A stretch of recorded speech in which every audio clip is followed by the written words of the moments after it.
আমার নওজওয়ানেরা তরুণেরা আল্লাহ পাক ছাড় দিয়েছে তোমাকে আমাকে ছেড়ে দেয়নি গো আল্লাহ একটা দিন রেখেছে ওই দিনে তোমাকে আমাকে উঠাবে ওই দিনে তোমার আমার হিসাবটা নেওয়া হবে যে দিনটা সূরা জুমা আল্লাহ পাক জানাচ্ছে 68 নম্বর আয়াতে সুম্মানু ফিকা উখরা ফাইজা হুম কিয়ামুন ইয়ানজিরুন ওটা হলো ময়দানে মাশর ওই দিনেতে আল্লাহ পাক তোমাকে আমাকে উঠাবে ওই দিনেতে আল্লাহ পাক তোমার আমার কাছ থেকে হিসাবটা নেবে ওরে আমার বান্দারে হাত দিয়েছিলাম আমি এই হাত দিয়ে আমার জন্য কি করেছি বল ওরে আমার বান্দা বান্দিরে পা দিয়েছিলাম আমি এই পা দিয়ে আমার দিনের রাস্তায় চলেছিস কি বল ওরে আমার বান্দা বান্দিরে আমি আল্লাহ পাক তোদেরকে তাকত দিয়েছিলাম তোদেরকে ক্ষমতা দিয়েছিলাম তোদের শরীরে বল দিয়েছিলাম বল বান্দা আমি আল্লাহ আমার দিনের জন্য ক্ষমতাকে কাজে লাগিয়েছিলিস কি বল এ যুবকেরা তরুণেরা বাপেরা মনে রাখবেন আল্লাহ ছাড় দিয়েছে বলে তোমাকে আমাকে ছেড়ে দিয়েছে এটা মনে করো না আল্লাহ একটা দিন রেখেছে ওই দিনে তোমার আমার হিসাবটা নেবে বান্দা আমার দিয়ে হাত দিয়ে এই জন্য দিয়েছিলাম গরিবদেরকে সাহায্য করবে আমি আল্লাহ হাত দিয়েছিলাম হালাল ইনকাম করবে আমি আল্লাহ হাত দিয়েছিলাম এতিম গরিব মিসকিন বিধবাদের সাহায্য করবে আমি আল্লাহ হাত দিয়েছিলাম এই হাত দিয়ে আমার কোরআনকে ধরবি আমি আল্লাহ হাত দিয়েছিলাম এই হাত দিয়ে আমি আল্লাহ আমার কাছে তোদের প্রয়োজনের জন্য দোয়া চাইবে ওরে আমার বান্দা বান্দিরে আমি আল্লাহ হাত তোদেরকে দিয়েছি মসজিদ বানাবার জন্য আমি আল্লাহ হাত দিয়েছি মসজিদের দুশমনদের বিরুদ্ধে লড়াই করার জন্য আমি আল্লাহ হাত দিয়েছি মাদ্রাসা বানাবার জন্য আমি আল্লাহ হাত দিয়েছি মাদ্রাসা যারা মিটাতে আসবে তাদের বিরুদ্ধে লড়াই করার জন্য আমি আল্লাহ হাত দিয়েছিলাম এরে আমার বান্দা বান্দিরে ইনসাফ নাই সত্য ইসলামের ঝান্ডাকে ধরবি তা না করে বান্দা তোরা আমার দিয়ে হাত দিয়ে ইসলামের দুশমনদের ঝান্ডাকে বইছে আজকে দিনে তোদেরকে বাঁচাবার কে আছে বল এমনও দিন গেছে আল্লাহ নবী তিন দিন পেটে পাথর বেঁধে কাটিয়েছে এমনও দিন গেছে আল্লাহ নবী জালিমদের জুলুমে পাহাড়ে পর্যন্ত চলে যেতে হয়েছে এমনও দিন গেছে আল্লাহ নবীকে নিজের মাতৃভূমি ছেড়ে দিয়ে আসি মদিনায় চলে যেতে হয়েছে কি জন্য আমার রাসূলুল্লাহ দ্বীনের কথা বলেছে আমার নবী পাক ইনসাফের কথা বলেছে আমার নবী পাক মানবতার কথা বলেছে আমার নবী পাক গরিবের পক্ষে কথা বলেছে আমার নবী পাক এতিমের কথা বলেছে আমার নবী পাক বিধবার কথা বলেছে আমার নবী পাক এক আল্লাহকে মানার কথা বলেছে এই জন্য মক্কার মুশরিক জালিমরা আমার রাসূলুল্লাহর উপরে কত জুলুম করেছে এই যুবকেরা এই দিনের জন্য আল্লাহ নবী উহুদের ময়দানেতে দান্দা মুবারক খানা শহীদ হয়ে গেছে এ উম্মতে মুহাম্মাদি তোমার মধ্যে যদি রাসূলুল্লাহর প্রেম থাকে তবেই তো তুমি ঈমানদার তবেই তো তুমি জান্নাতি তোমার মধ্যে যারা পরিমাণ যদি নবীর প্রেম থাকে একবার বুকে হাত দিয়ে বলো এই দিনের জন্য আল্লাহ নবীর দান্দা মুবারক শহীদ হয়ে রাসূলুল্লাহ চেহারা রক্তাক্ত হয়ে গেছে একবার বলো তোমার রাসূলুল্লাহ এই দিনের জন্য তায়েফের জমিনে মার খেয়ে কেন চৈতন্য হয়ে রক্তাক্ত হয়ে পড়েছিল একবারও কি তোমার দিলে ব্যথা হয় না একবারও কি তোমার মন সাড়া দেয় না একবারও কি তোমার দিল কাঁদে না আরে আমার রাসূলুল্লাহ এই দিনের জন্য কত কষ্ট করেছে আমি সেই নবীর উম্মত হয়ে দিনে যদি উপকার করতে নাও পারি দিনে যেন ক্ষতি না হয়ে যায় আমার দ্বারা এটা একবার ভাবা দরকার উম্মত হিসাবে তোমার আমার আছে না নাই মুসলমান ঘরে ছেলে মেয়েরা তরুণেরা বাপেরা এ না জওয়ানেরা আল্লাহ নবীকে কতটা ভালোবেসেছে তিনাদের দিকে শিক্ষা নার মুহাব্বত কাকে বলে এ না জওয়ানেরা আল্লাহ নবী সাহাবী হযরত খুবাইব রাদিয়াল্লাহু তাআলা হুজুরকে খ্রিস্টান বাদশারা বন্দী করলো বন্দী করে নিয়ে গিয়ে তিনার সাথীদের ঘরে একের পর এক ছুরিতে চাপিয়ে শহীদ করে দিতে লেগেছে। হযরত খোবায়েব হুজুরকে বলতে লেগেছে, এ খোবায়েব রে, আমাদের কথাকে মেনে নাও। এ খোবায়েব, তুমি আমাদের দিকে চলে আসো, তাহলে তোমাকে রাজত্বর ভাগ দেওয়া হবে, এমন করে সুন্দর নারীর সঙ্গে নিকাহ দেওয়া হবে। এ খোবায়েব জানটাও বেঁচে যাবে, নাই তোমার সাথীদের মতো তোমাকেও শহীদ করে দেওয়া হবে। আল্লাহ নবীর সাহাবী হযরত খোবায়েব রাদিয়াল্লাহু তাআলা কেমন ঈমান ছিল, কেমন রাসূলুল্লাহর উপরে মুহাব্বত ছিল, কেমন আল্লাহকে প্যার করেছিল। হযরত খোবায়েব হুজুর বলতে লাগলে, এই জালিম খ্রিস্টান বাদশা শুধু রেখে দে, আমরা মুহাম্মদ রাসূলুল্লাহর গোলাম, আমরা মুহাম্মদ রাসূলকে মাননেওয়ালা, আমরা আমাদের জীবন দিয়া পছন্দ করি, আল্লাহ ও রাসূলকে ছাড়া পছন্দ করি না।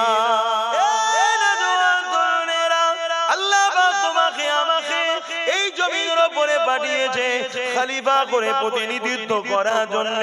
তোমার আমার কাজ হলো আল্লাহর জমিনে আল্লাহকে সিজদা যেমন দেব, এই জমিনের উপরে অন্যায় দেখলে তার বিরুদ্ধে লড়াই করব, এই জমিনের উপরে রোজা রাখবো, এই জমিনের উপরে এতিমদের উপরে কেউ জুলুম করলে এতিমদের পক্ষে দাঁড়িয়ে জালিমদের বিরুদ্ধে লড়াই করব। তোমার আমার কাজ হলো মালদা যদি আল্লাহ করে কাবা শরীফে গিয়ে যেমন হাজির হয়ে আসবো, তেমনি ঠিক এই জমিনের উপরে নারীদের উপরে কেউ জুলুম করলে তাদের বিরুদ্ধে লড়াই করে নারীদেরকে আজাদ করে দেবো।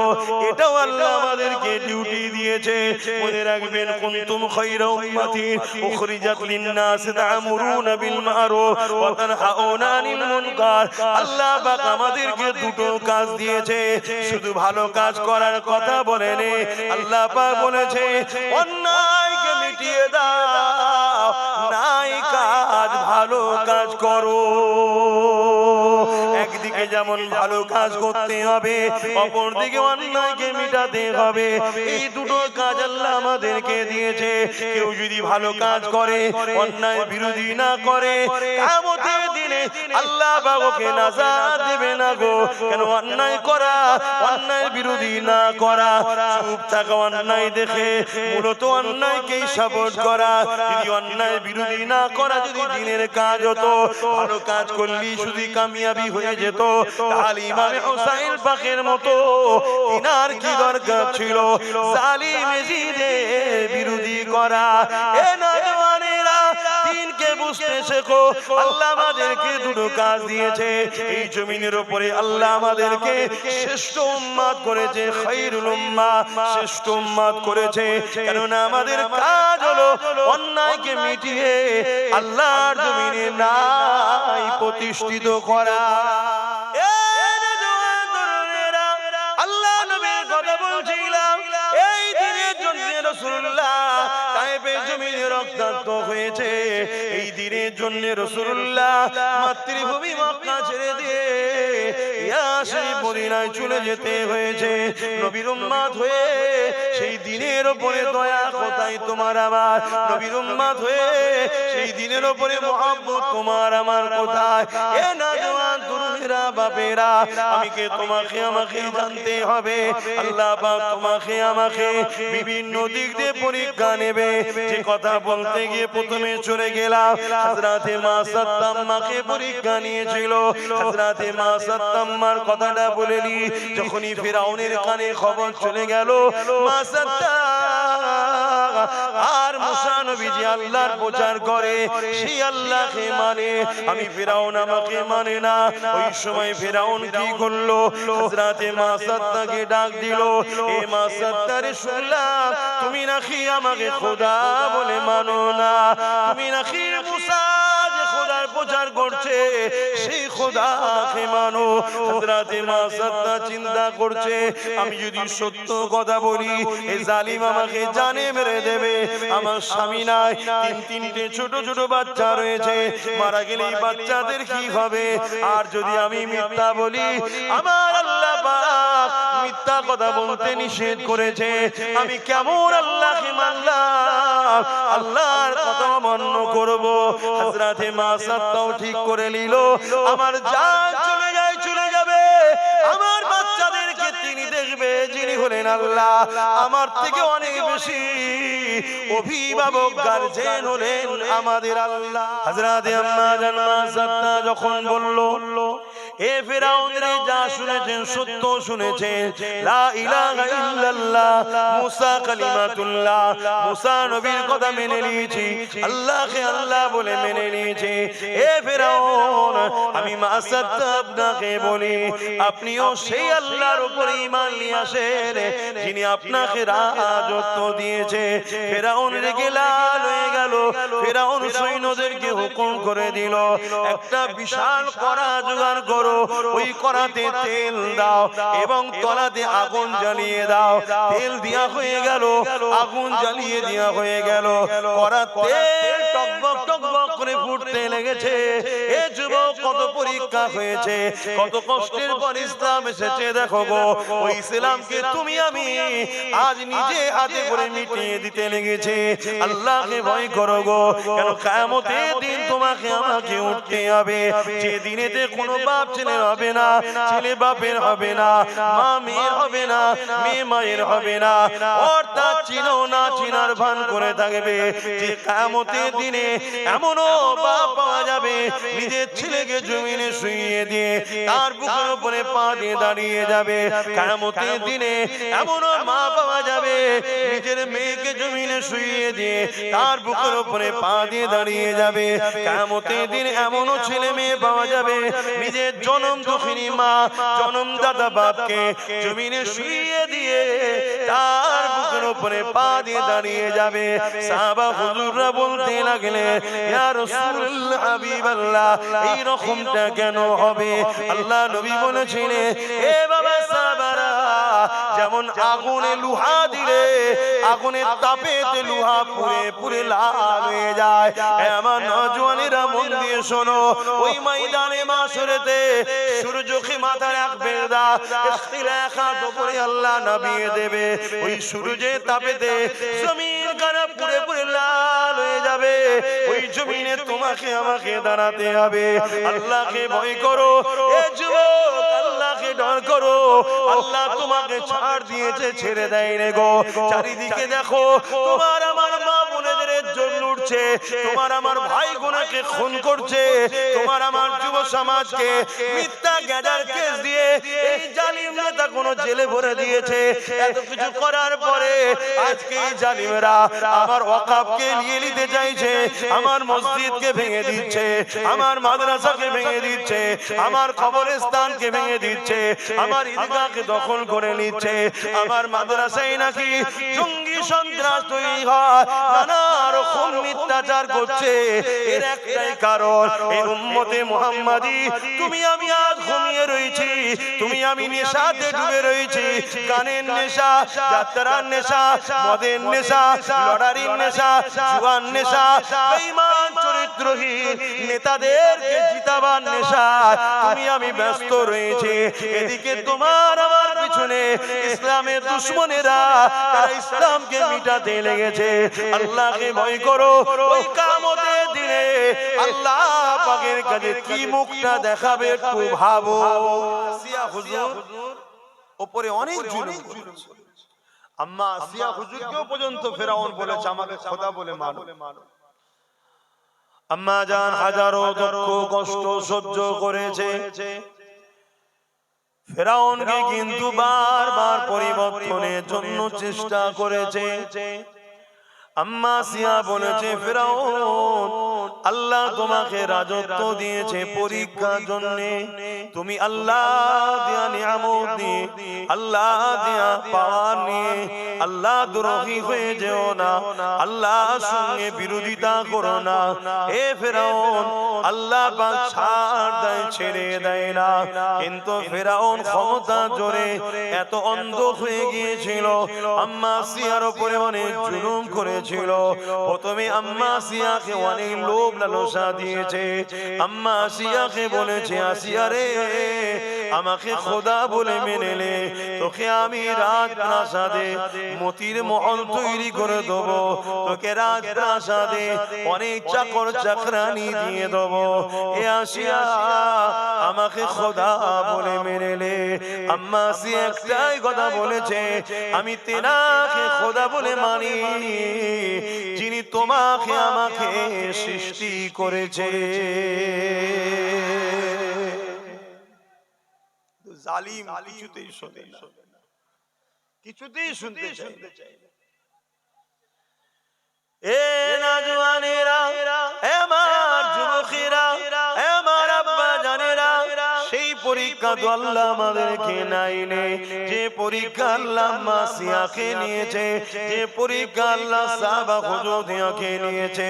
আল্লাহ নবীর একজন সাহাবী ছিলেন হযরত খুবাইব, হযরত খাব্বাব রাদিয়াল্লাহু তাআলা আন, তিনাকে আল্লাহ কত পরীক্ষা নিয়েছেন। দেখো ইসলামের প্রথম সময়ে তিনি আল্লাহকে আল্লাহ বলে, নবীকে রাসূল বলে, ইমানে নূরে কলেমা পড়ে ইসলামের মধ্যে আসে, ইমানে নূরে কলেমা পড়ে মুসলমান হয়ে যায়। এই খবরটা মক্কার আবু জেহেলের কাছে চলে যায়, উতবা সাইবা আবু লাহাব উমাইয়ার কাছে চলে যায়। তারা হযরত খুবাইব খাব্বাব রাদিয়াল্লাহু তাআলা আনকে বন্দী করে বলেছিল, এ খাব্বাব শুনলাম নাকি তুমি মুহাম্মদ রাসূলকে রাসূল বলে, আল্লাহকে আল্লাহ বলে, ইমানে নূরে কলেমা পড়ে মুহাম্মদ রাসূলুল্লাহ দলে চলে গেছো, তুমি নাকি মুহাম্মদ রাসূলুল্লাহ সাথ দিয়েছো।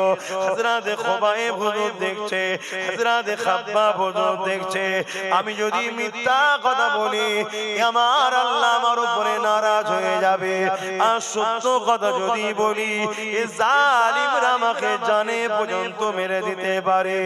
এ যুবকেরা, হযরত খাব্বাব রাদিয়াল্লাহু তাআলা তিনি তখন নিজে থেকে ইরাদা করে নিলেন, ঈমান কেমন ছিল দেখে, আল্লাহ ও রাসূলের উপরে মহব্বত কেমন ছিল দেখে। হযরত খাব্বাব হুজুর বলতে লেগেছে, আমি ইরাদা করে নিলাম আমার জীবন দিয়ে আমি পছন্দ করি মিথ্যা বলে আল্লাহকে নারাজ করতে রাজি নয়।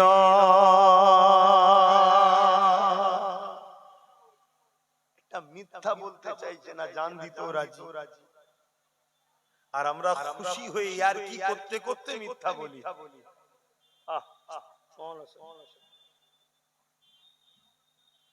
মেম্বারের উপরে নয়, এই মেম্বারের উপরে কেন বন্ধ রেখে দাও মোবাইল।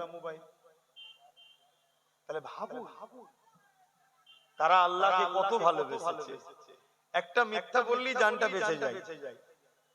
তারা বলছে না জান দেবো তবুও ভালো মিথ্যা বলে আল্লাহকে নারাজ করব না। আর আমরা সত্য কবে বলি বোঝা মুশকিল হয়ে যাচ্ছে, এমন হয়ে যাচ্ছে। আল্লাহ আমাকে আমাদেরকে হিদায়াত করে, বলুন আমি। মিথ্যা হলো গুনার মা, মিথ্যা বলবে বলবে। এ মা নওজওয়ানেরা, এ নবী পাকের প্রেমিকেরা, আল্লাহ নবী সাহাবী হযরত খাব্বাব রাদিয়াল্লাহু তাআলা আনকে হযরত ওমর ফারুক রাদিয়াল্লাহু তাআলা আন জিজ্ঞাসা করেছিলেন, ও ভাই হযরত ওমর, ও ভাই হযরত খাব্বাব, শুনেছি আপনি ইসলাম প্রথম জামানাতে কবুল করেছেন, ইসলামের প্রথম সময়েতে আপনি ঈমানে কলেমা পড়েছে, এর জন্য জালিমরা আপনার উপরে অনেক জুলুম করেছে। ও ভাই খাব্বাব, আপনি কি আমাদেরকে বলবে কিভাবে আপনার উপরে জুলুম করেছে? হযরত ওমর ফারুক তখন খলিফাতুল মুসলিমিন, আমিরুল মুমিনিন, রাজ দরবার ভর্তি লোক রয়েছে। এই জায়গায় যখন ওমর ফারুক জিজ্ঞাসা করলেন, আল্লাহ নবী সাহাবী হযরত খাব্বাব রাদিয়াল্লাহু তাআলা জামার উপর থেকে জামার উপর থেকে হাত থেকে এইভাবে টেনে টেনে দেখায় তোমার আমার কোমরে সুন্দরের জন্য গোশত রয়েছে। আল্লাহ নবী সাহাবী হুজুরের কোমরে কোনো গোশত ছিল না, একেবারে চামড়ার হাড় লেগে রয়েছে।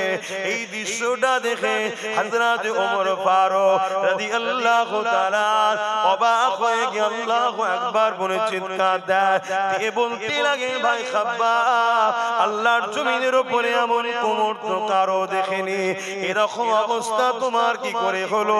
আল্লাহ নবী সাহাবী খাব্বাব বলতে লেগেছে, এ ভাই হযরত ওমর, আল্লাহকে আল্লাহ বলে মানা ধরো, নবীকে রাসূল বলে মানা ধরো। দুনিয়া জালিমা বুঝিল উতবা সাইবা বাহিনীরা আমাকে ধরে নিয়ে গিয়ে আগুন তৈরি করেছে, ওই আগুনের উপরে হাত পা বেঁধে দিয়ে আমার কোমরের অংশটা যেমন আগুনে হাঁড়ি বসিয়ে দেওয়া হয়, আমার কোমরের অংশটাকে ওইভাবে আগুনের উপরে বসিয়ে দিয়েছে।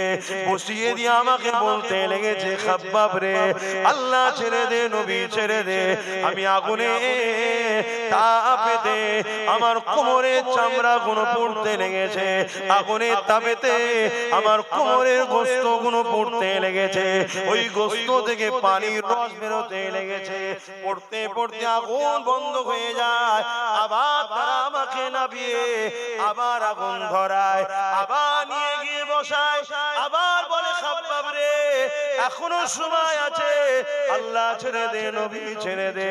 ভাই ওমর এইভাবে আমার উপরে এত জুলুম করতে করতে করতে আমার কোমরের গোশত গুলো ওই আগুনে পুড়ে পুড়ে খেয়ে নিয়েছে। ও ভাই ওমর এত গোশত আমাকে দিয়েছে, পুরো দরবার কাঁদতে লেগেছে। আল্লাহ নবী সাহাবী খাব্বাব বলে, ভাই ওমর এরপর আমি আমার আল্লাহ শুকরিয়া আদায় করি। কি জন্য শুকরিয়া আদায় করো? এত কষ্ট দেওয়ার পরও আমার আল্লাহ আমাকে তার থেকে, তার হাবিব থেকে সরিয়ে দেয় রে। এত কষ্ট সহ্য করার পরও আল্লাহ আমার ঈমানকে হেফাজত করেছে। আমি খাব্বাব তাদের কথাতে আমি আল্লাহ ও রাসূলকে ভুলে যাইনি। আরো জোরে বলুন সুবহান।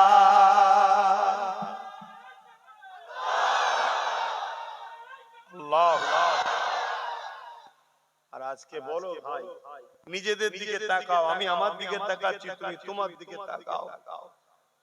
ঠান্ডায় ফজর বেলা উঠতে পারছে না, উজু করতে পারছে না।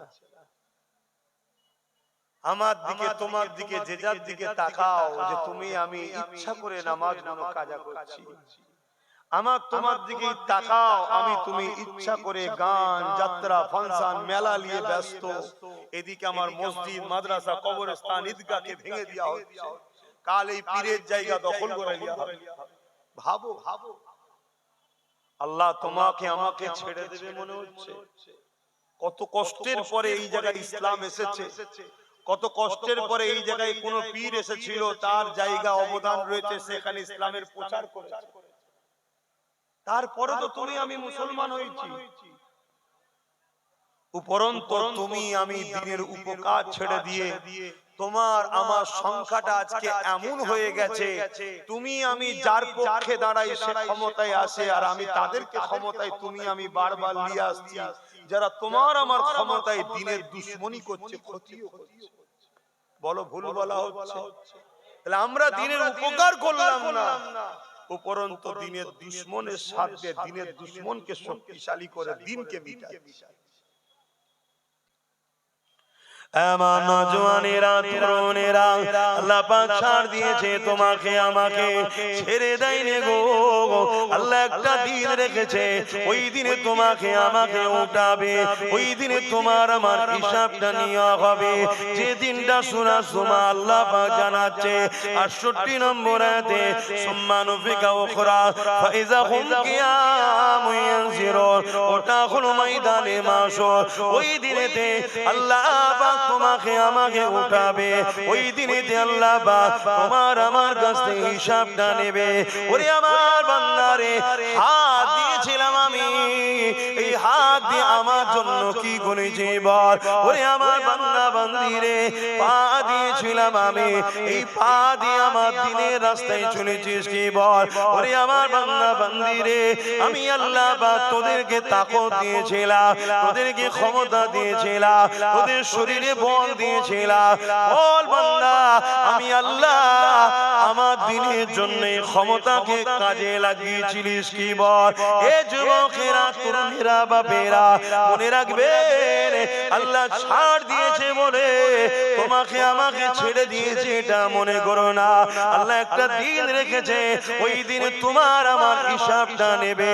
বান্দা আমার দিয়ে হাত দিয়ে এই জন্য দিয়েছিলাম গরিবদেরকে সাহায্য করবে, আমি আল্লাহ হাত দিয়েছিলাম হালাল ইনকাম করবে, আমি আল্লাহ হাত দিয়েছিলাম এতিম গরিব মিসকিন বিধবাদের সাহায্য করবে, আমি আল্লাহ হাত দিয়েছিলাম এই হাত দিয়ে আমার কোরআনকে ধরবি, আমি আল্লাহ হাত দিয়েছিলাম এই হাত দিয়ে আমি আল্লাহ আমার কাছে তোদের প্রয়োজনের জন্য দোয়া চাইবে।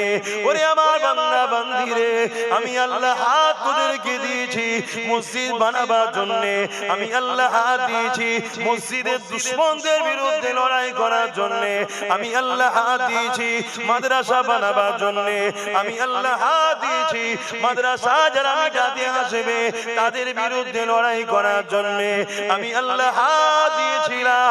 এরে আমার বান্দা বান্দি রে, ইনসাফ নাই সত্য ইসলামের ঝান্ডাকে ধরবি, তা না করে বান্দা তোরা আমার দিয়ে হাত দিয়ে ইসলামের দুশমনদের ঝান্ডাকে বইছে।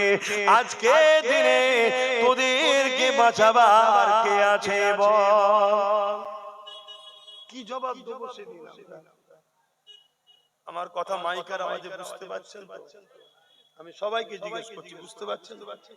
ভাবো ভাই, ভাবো ভাবো। এই জন্যই তো মাহফিল গুলো করা হয়, যে ভুল হয়ে যায় আলোচনা করো, বারবার শুনে শুনে যদি পরিবর্তন হয়। গতকালকেই আমি এখান থেকে যাচ্ছি, তোমরা সম্ভবত গজলের কোন অনুষ্ঠান রেখেছি, আমি জানি না কারা গজল গাইতে এসেছিল, তবে এটা জানি গজলের নামে ইসলামকে ধ্বংস করতে একদল লোক আবার নেমেছে। গতকালকে কারা ছিল আমি জানি না, কেন আমি তো রানিং এ যাই, কথা বুঝে একটু দেরি হয়ে গেলে নইনটি ছেড়ে দেবে, জামে পড়ে যাবো, তাই নেবে খাওয়া দাওয়ার কোনো খেয়াল থাকে না, তাড়াতাড়ি চল, কেন ঘুমোতে হবে, রেস্ট নিতে হবে, ফজর বেলা উঠতে হবে। আল্লাহ দিয়েছে, আল্লাহ মিটিয়েও দিতে পারে, তাহলে আল্লাহকে তো স্মরণ রাখতে হবে। কিন্তু এটা বলবো, গজলের নামে আজকাল ইসলামকে ধ্বংস করতে একদল লোক বেরিয়েছে। অনেক গজল হচ্ছে দেখছি, সেই গজলের মঞ্চটাকে, মেম্বারটাকে ফাংশনের মেম্বারের মতো করে ফেলছে, হাসছে, এ আর কি করছে, টন্টিটকিরি করছে। আবার অনেক জায়গায় দেখছি মেয়ে ছেলে পর্যন্ত স্টেজে উঠে পড়ছে। আমি জানি না কত ছিল কারা, যারা শরিয়ত সম্মতভাবে গজল গাইবে, অবশ্যই গজল ভালো জিনিস, এতে নবীর প্রেম পয়দা হয়, রাসূলুল্লাহর পক্ষে নাত হবে, আল্লাহর পক্ষে হামদ হবে, ভালো জিনিস, খারাপ কি আছে?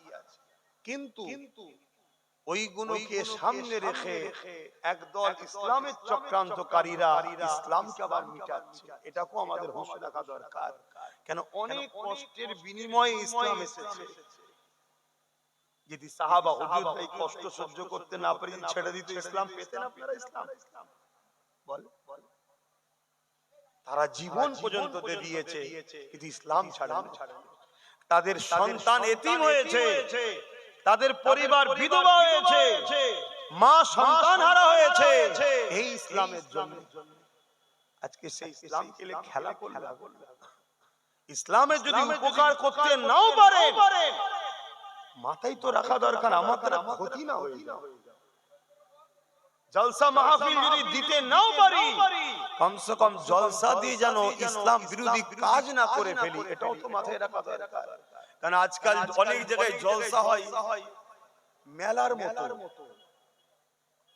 বিভিন্ন ফাংশন, দোকান, লাগতদুলনা, মনোহারি, আরো কি না বসে, অনেক জায়গায় হয় না। এটা কি ইসলামের উপকার হচ্ছে মনে হয়? অবাধে ছেলে মেয়ে একসাথে ঘুরছে, চোখের জেনা, কানের জেনা, নফসের জেনা, কত জেনা হচ্ছে না? তাহলে ধর্ম জেনা শিখায় না জেনা থেকে রুকায়? ধর্মের নামে যদি জেনা করা হয় তাহলে আল্লাহ ছেড়ে দেবে? কি গো বলবেন তো ছেড়ে দেবে? তাতে মনে হয় জলসা যদি নাও দিত মনে হয় ধরা পড়তো না। অনেক কষ্টের বিনিময়ে ইসলাম। এমনও দিন গেছে আল্লাহ নবী তিন দিন পেটে পাথর বেঁধে কাটিয়েছে। এমনও দিন গেছে আল্লাহ নবী জালিমদের জুলুমে পাহাড়ে পর্যন্ত চলে যেতে হয়েছে। এমনও দিন গেছে আল্লাহ নবীকে নিজের মাতৃভূমি ছেড়ে দিয়ে আসি মদিনায় চলে যেতে হয়েছে। কি জন্যে? আমার রাসূলুল্লাহ দ্বীনের কথা বলেছে, আমার নবী পাক ইনসাফের কথা বলেছে, আমার নবী পাক মানবতার কথা বলেছে, আমার নবী পাক গরিবের পক্ষে কথা বলেছে, আমার নবী পাক এতিমের কথা বলেছে, আমার নবী পাক বিধবার কথা বলেছে, আমার নবী পাক এক আল্লাহকে মানার কথা বলেছে। এই জন্য মক্কার মুশরিক জালিমরা আমার রাসূলুল্লাহর উপরে কত জুলুম করেছে। এই যুবকেরা এই দিনের জন্য আল্লাহ নবী উহুদের ময়দানেতে দান্দা মুবারক খানা শহীদ হয়ে গেছে। এ উম্মতে মুহাম্মাদি, তোমার মধ্যে যদি রাসূলুল্লাহর প্রেম থাকে তবেই তো তুমি ঈমানদার, তবেই তো তুমি জান্নাতি। তোমার মধ্যে যারা পরিমাণ যদি নবীর প্রেম থাকে একবার বুকে হাত দিয়ে বলো এই দিনের জন্য আল্লাহ নবীর দান্দা মুবারক শহীদ হয়ে রাসূলুল্লাহ চেহারা রক্তাক্ত হয়ে গেছে। একবার বলো তোমার রাসূলুল্লাহ এই দিনের জন্য তাইফের জমিনে মার খেয়ে অজ্ঞান অচৈতন্য হয়ে রক্তাক্ত হয়ে পড়েছিল। একবারও কি তোমার দিলে ব্যথা হয় না? একবারও কি তোমার মন সাড়া দেয় না? একবারও কি তোমার দিল কাঁদে না? আরে আমার রাসূলুল্লাহ এই দিনের জন্য কত কষ্ট করেছে। আমি সেই নবীর উম্মত হয়ে দিনে যদি উপকার করতে নাও পারি, দিনে যেন ক্ষতি না হয়ে যায় আমার দ্বারা, এটা একবার ভাবা দরকার। উম্মত হিসাবে তোমার আমার আছে না নাই? আমি মাঝে মাঝে দাদা হুজুরের মাজারে যখন যাই, আগে তো প্রায় যেতাম, আগে রোজ যেতাম, এখন তো দুয়া পেয়ে গেছি ওই জন্য অত যেতে পারিনি, এত ব্যস্ত হয়ে গেছি। মাঝে মাঝে যখন ঘরে ফিরি তখন মনে হয় যে কি ব্যাপার, বেটা কি রাগ করলো নাকি, আর যেতে পারছি না কেন, এত ব্যস্ত হয়ে গেছি। আজকেও জলসাই তাড়াহুড়ো করে কোন রকম ভাবে ছুটে এসে প্রথম জলসা ধরলাম। মানে বেলা তো ছোট রে বাবা, আর এমনি তো রাসূল বলেছে বছর কোন মাস হিসাবে যাবে, মাস কোন সপ্তাহের মতো চলে যাবে, সপ্তাহ কোন দিনের মতো চলে যাবে। হু করে দিন চলে যাচ্ছে, কাজ তো বুঝতে পারছি না। তারপর আবার এই নলেজ সিরিলে বিরাট পেরেশানের মধ্যে আছে। নতুন করে আবার দ্বিতীয় বছরে ছেলেরা ভর্তি হচ্ছে, আরো বিল্ডিং এর কাজ হচ্ছে, সবগুলো দেখতে হয়। এই সব নানান দিকে জড়িয়ে গেছি, জড়িয়ে যাওয়ার দরুন এই যাওয়া অনেক কমে গেছে। আগে যখনই যেতাম আমি প্রায় বলতাম বেটা জান এতটুকু তো দোয়া করেন আপনার সিলসিলার উপকার যদি করতে না পারি ক্ষতি না করে, কেন অনেক কষ্ট করেছে আমার মুসাফির জামান না, এখন তো আমি সাজানো বাগানে ফল খেচ্ছি। কি কিন্তু আমার দাদা হুজুর যখন এই বাংলায় এসেছিল তখন কি মুসলমান ছিল? সব সেরে কুফরি বেশরিয়াতি বেদাতিতে সব ভরে গেছিল। এত সহজ নাকি? কোন জায়গায় পীরের নামে জমাই হতো। দাদা হুজুর বলতে গেছে, দাদা হুজুরকে মারতে ছুটেছে, তুমি জানো? ফুরফুরা শরীফের শাস্ত্রীদান হুজুরের ওখানে আগে সব ঢোল তবলা সব কাওয়ালি হতো। দাদা হুজুর বলতে গেছিল বলে লাঠি তুলেছে, এসব ইতিহাস জানো না? ওই অবস্থায় দাদা হুজুর রহমাতুল্লাহ আলাইহি আস্তে আস্তে পিছচ্ছে, ওরা আগাচ্ছে। ওই অবস্থায় হুজুর ঘরে চলে এসেছে। লাস্টে এত পিছনে লাগলো, দাদা হুজুরও আমার নবীর এই সুন্নতটা পালন করেছে। মক্কা ছেড়ে রাসূল হিজরত করে ইয়াসরিব, দাদা হুজুরও ফুরফুরা শরীফ ছেড়ে রাসূলুল্লাহর গোলাম নবীর সুন্নত পালন করে বকে চলে গেল। তারপরে এদের আল্লাহর মার শুরু হয়ে গেল। হয়ে যাবার পর আবার যে ক্ষমা টমা চেয়েছে, চাওয়ার পরে আবার এসেছিলেন হুজুর। আমি যেটা বুঝাতে চাই এমনি এমনি হয়ে যায় না। কত মাজার ছিল যেসব মাজারে ছেলে মেয়ে একসাথে নাচ হতো, দাদা হুজুর বন্ধ করেছে। এসব ইতিহাস তো আলোচনাও হয় না, তোমরাও জানো না। তো যাক, ও কোনো দরবারে গেলে আলোচনা করলে আরো বেশি ভালো লাগবে, কেন এখানে অনেক ধরনের মাইন্ডের লোক থাকে, তো এজন্য আমি চেষ্টা করি রসুলের আলোচনাটা বেশি করে করব। কেন রসুল তো সবার নাকি, আর যে রসুল মানে না তার সাথে তো সম্পর্ক রেখেও লাভ নাই। কি তুমি হয়তো আমার পীরকে না মানলো, তোমার অন্য পীর থাকতে পারে, আমার মুর্শিদকে না মানলো তোমার অন্য মুর্শিদ থাকতে পারে, আমার শায়েখকে না মানলো তোমার অন্য শায়েখ থাকতে পারে, আমার আমিরকে না মানলো তোমার অন্য আমির থাকতে পারে, কিন্তু তুমি যে আমিরই হও, যে মুর্শিদেরই হও, রাসূলুল্লাহ তো হতেই হবে নাকি। তবে বাংলার মানুষ এতটুকু জেনে রেখে দিও, তোমরা ইসলাম পেয়েছো দাদা হুজুরের ওসিলায়, জোরে বলুন সুবহানাল্লাহ। হ্যাঁ, ভারতবর্ষে আরো অনেক সিলসিলা আছে, তাদের দ্বারা অন্যান্য সাইডে কাজ হয়েছে, অস্বীকার করছি না, কিন্তু পূর্ব ভারতের মানুষ দাদা হুজুরের ওসিলায় ইসলাম পেয়েছে। তো যেটা আমি বলতে চাইছি, আমি হুজুরকে যে আল্লাহর ওলিরা মরা না জিন্দা, একটু বলবেন তো জিন্দা, আল্লাহর কোরআন বলছে তারা জিন্দা, শুধু জিন্দা নয়, আল্লাহ তাদের কবরে রিজিকও দেয়, তারা খায়, জোরে বলুন সুবহানাল্লাহ। কোরআন কথা মানবেন না, কোরআন। আর দাদা হুজুর তো শুধু ওলি নয়, ওলিদের বাদশা ছিলেন, জোরে বলুন সুবহানাল্লাহ। আকাশে যেমন কোটি কোটি তারা, চাঁদ একটা, কোটি কোটি তারা, চাঁদ একটা, তো কোটি কোটি তারার মাঝে যেমন চাঁদের ইজ্জত, কোটি কোটি ওলির মাঝে জবান আর মুজাদ্দিদের ইজ্জত, জোরে বলুন সুবহানাল্লাহ। আসেন ভাইরা, যে কথা আলোচনা করছিলাম, আল্লাহ নবী জীবনে কত কষ্ট করেছে, তোমাকে আমাকে এক আল্লাহকে চিনাবে বলে।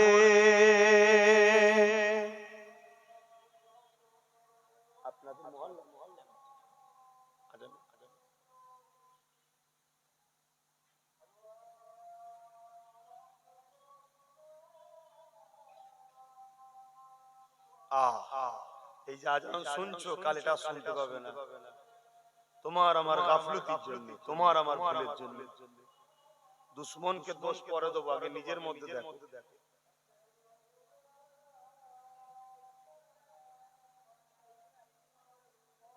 আশহাদু আল্লা ইলাহা ইল্লাল্লাহ।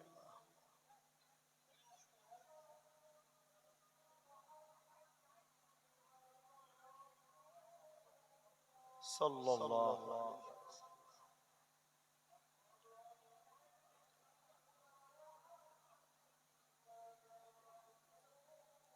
সাল্লাল্লাহু আলাইহি ওয়াসাল্লাম। কুররাত আইনি বিকা ইয়া রাসূলুল্লাহ।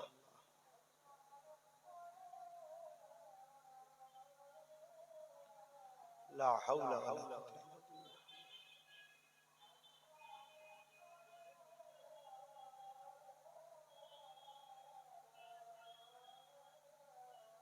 لا حول ولا قوة.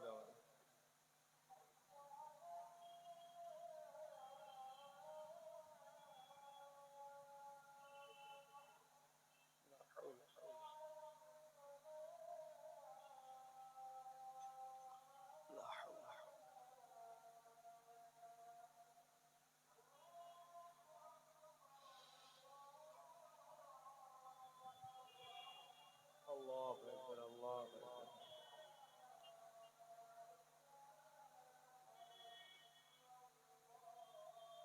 اللهم رب هذه الدعوة التامة والصلاة وآت محمد الوسيلة الفضيلة درجة الرب وأصوم مقام محمد الذي وعدته وارزقنا الشفاعة إنك لا تخلف الميعاد. درود شريف اللهم صل على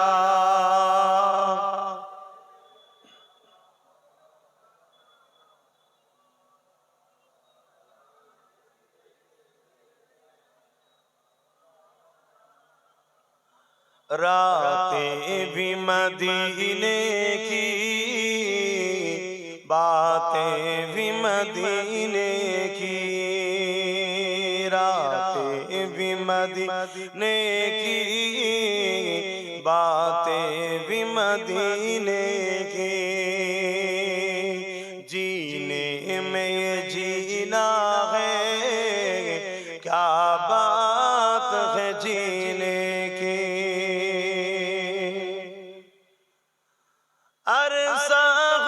तैबा की जिस गलियों से गुजरे, अरसा हो तैबा की जिस गलियों से गुजरे, इस वक्त भी गलियों से खुशबू है पसीने की।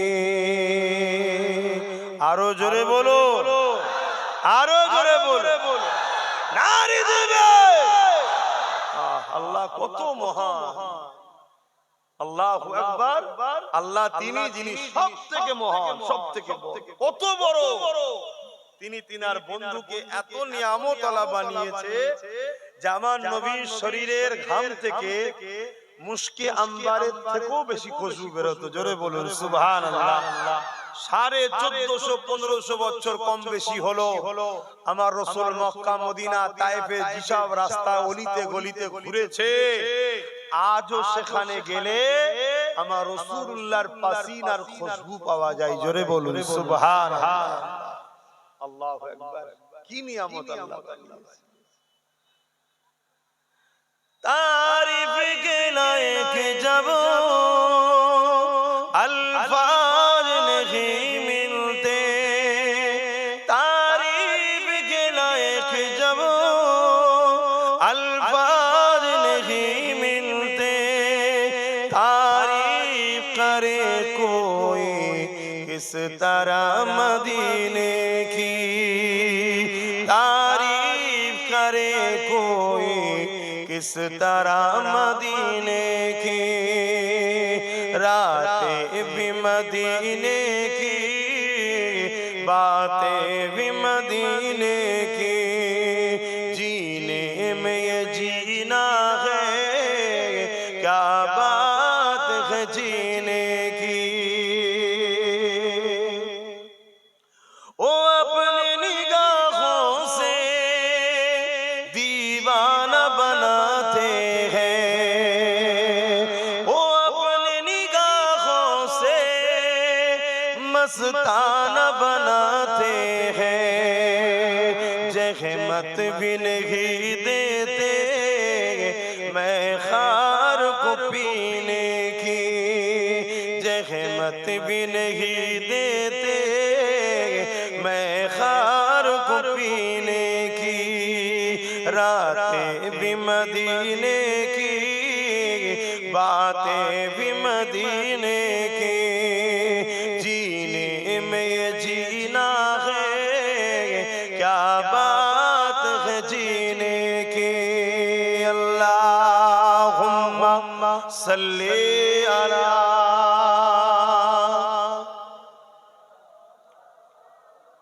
वला आली।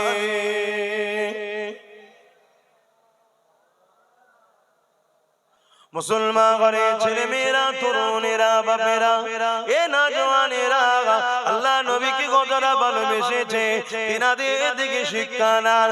মুহাব্বত কাকে বলে? এ নওজওয়ানেরা, আল্লাহ নবীর সাহাবী হযরত খুবাইব রাদিয়াল্লাহু তাআলা হুজুরকে খ্রিস্টান বাদশারা বন্দী করলো। বন্দী করে নিয়ে গিয়ে তিনা সাথীদের ঘরে একের পর এক ছুরিতে চাপিয়ে শহীদ করে দিতে লেগেছে। হযরত খুবাইব হুজুরকে বলতে লেগেছে, এ খুবাইব রে, আমাদের কথাকে মেনে নাও। এ খুবাইব, তুমি আমাদের দিকে চলে আসো, তাহলে তোমাকে রাজত্বর ভাগ দেওয়া হবে, এমন করে সুন্দর নারীর সঙ্গে নিকাহ দেওয়া হবে। এই খুবাইব জানটাও বেঁচে যাবে, না হয় তোমার সাথীদের মতো তোমাকেও শহীদ করে দেওয়া হবে। আল্লাহ নবীর সাহাবী হযরত খুবাইব রাদিয়াল্লাহু তাআলা কেমন ঈমান ছিল, কেমন রাসূলুল্লাহর উপরে মুহাব্বত ছিল, কেমন আল্লাহকে প্যার করেছিল। হযরত খুবাইব হুজুর বলতে লাগলে, এই জালিম খ্রিস্টান বাদশা শুধু রেখে দে, আমরা মুহাম্মদ রাসূলুল্লাহর গোলাম, আমরা মুহাম্মদ রাসূলকে মাননেওয়ালা, আমরা আমাদের জীবন দিয়া পছন্দ করি, আল্লাহ ও রাসূলকে ছাড়া পছন্দ করি না।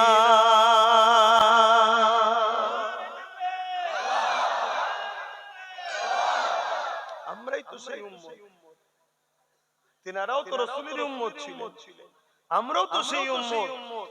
আজকে আমাদের অবস্থা কি? এক কাপ চায়ে তো উম্মত বিক্রি হয়ে যাচ্ছে, 500,000 টাকা তো উম্মত বিক্রি হয়ে যাচ্ছে। ভাবো, আর আমাদের কাঁধের উপরে বন্দুক রেখে জালিমরা আমার ইসলামকে গুলি করছে, আমার রাসূলুল্লাহ শানে গুস্তাখি করছে, আমার কোরআনের শানে গুস্তাখি করছে, আর আমরা তাদেরকে কাঁধ দিয়েছি ব্যবহার করো। আল্লাহ ছেড়ে দেবে আমাদেরকে? মনে রেখে দিও, ইসলামকে মিটাবার চেষ্টা যুগে যুগে অনেক জালিম করেছে, যারাই করেছে আল্লাহ তাদের সঙ্গে দুই ধরনের ব্যবহার করেছে। এক ফেরাউন নমরুদের মতো মিটিয়ে দিয়েছে, আর না হয় ওমর ফারুকের মতো দ্বীনের খাদেম বানিয়ে দিয়েছে। জোরে বলুন সুবহানাল্লাহ।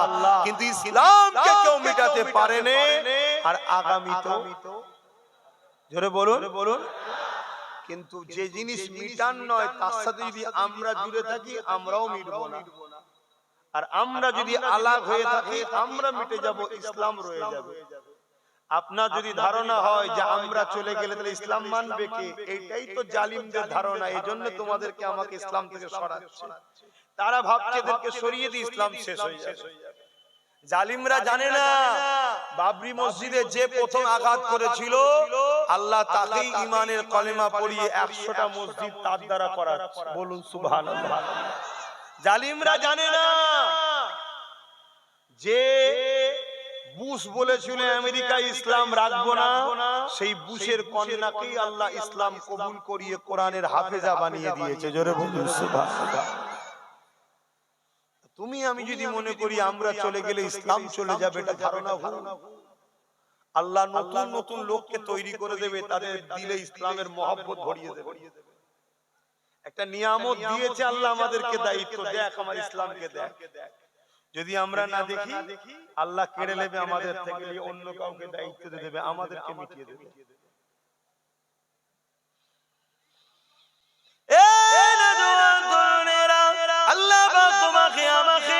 এই জমিনের উপরে পাঠিয়েছে খলিফা করে প্রতিনিধিত্ব করার জন্য।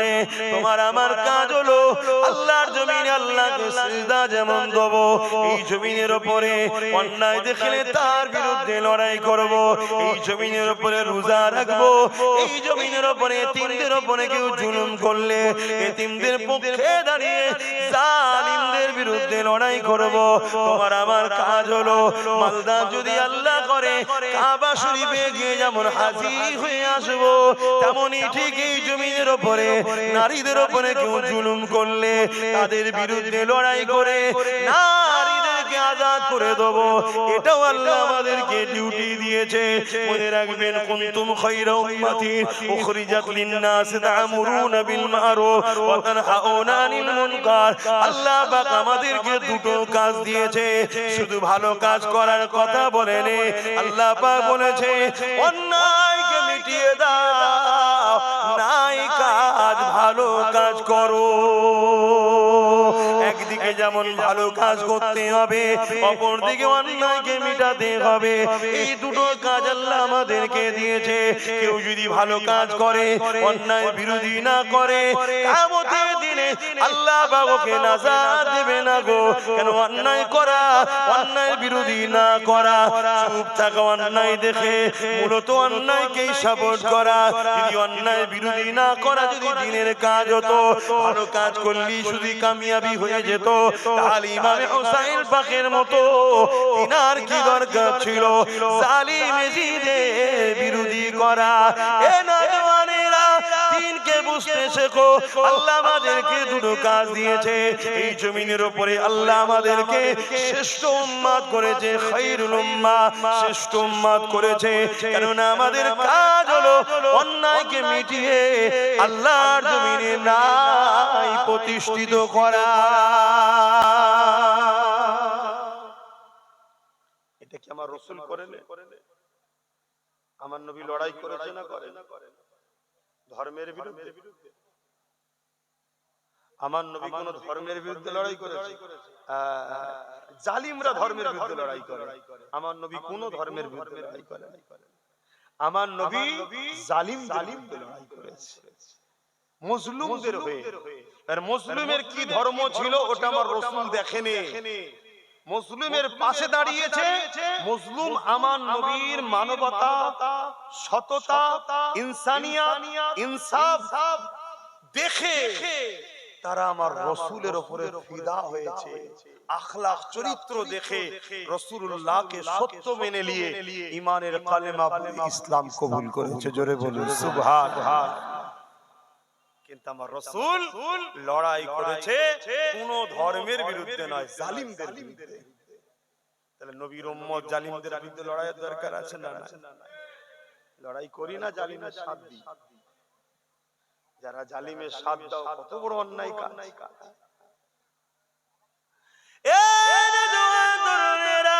আল্লাহ নবীর কথা বলছিলাম, এই দিনের জন্য রাসূলুল্লাহ তায়েফের জমিনে রক্তাক্ত হয়েছে। এই দিনের জন্য রাসূলুল্লাহ মাতৃভূমি মক্কা ছেড়ে দিয়ে ইয়াসরিব মদিনায় চলে যেতে হয়েছে। নবীর উম্মত হয়ে সেই দিনের উপরে দয়া কোথায় তোমার আমার? নবীর উম্মত হয়ে সেই দিনের উপরে মহব্বত তোমার আমার কোথায়? এ নওজওয়ান তরুণেরা, বাপেরা, আমাকে তোমাকে আমাকে জানতে হবে। আল্লাহ পাক তোমাকে আমাকে বিভিন্ন দিক দিয়ে পরীক্ষা নেবে। যে কথা বলতে গিয়ে প্রথমে চলে গেলাম, হযরতে মা সাত্তাম্মাকে পরীক্ষা নিয়েছিল। হযরতে মা সাত্তাম্মার কথাটা বলেনি, যখনই ফিরাউনের কানে খবর চলে গেল মা সাত্তাম্মা আর মুসা নবীজি আল্লাহর প্রচার করে, সেই আল্লাহকে মানে, আমি ফিরাউন আমাকে মানে না। ওই সময় ফিরাউন কি করলো? হযরতে মা সাত্তাকে ডাক দিল, এ মা সাত্তারে শুনলাম তুমি নাকি আমাকে খোদা বলে মানো না, তুমি নাকি মুসা যে খোদার প্রচার করছে সেই খোদাকে মানো। হযরতে মা সাত্তা চিন্তা করছে, আমি যদি সত্য কথা বলি এই জালিম আমাকে জানে মেরে দেবে। আমার স্বামী নাই, তিনটে ছোট ছোট বাচ্চা রয়েছে, মারা গেলে এই বাচ্চাদের কি হবে? আর যদি আমি মিথ্যা বলি, আমার আল্লাহ পাক মিথ্যা কথা বলতে নিষেধ করেছে। আমি কেমন আল্লাহকে মানলাম, আল্লাহর কথা মান্য করব? হযরতে মা সাত্তাও ঠিক করে নিল, আমার জান চলে যায়, চলে যাবে, আমার বাচ্চাদেরকে তিনি দেখবে যিনি হলেন আল্লাহ। আমার থেকে অনেক বেশি অভিভাবক গার্জেন হলেন আমাদের আল্লাহ।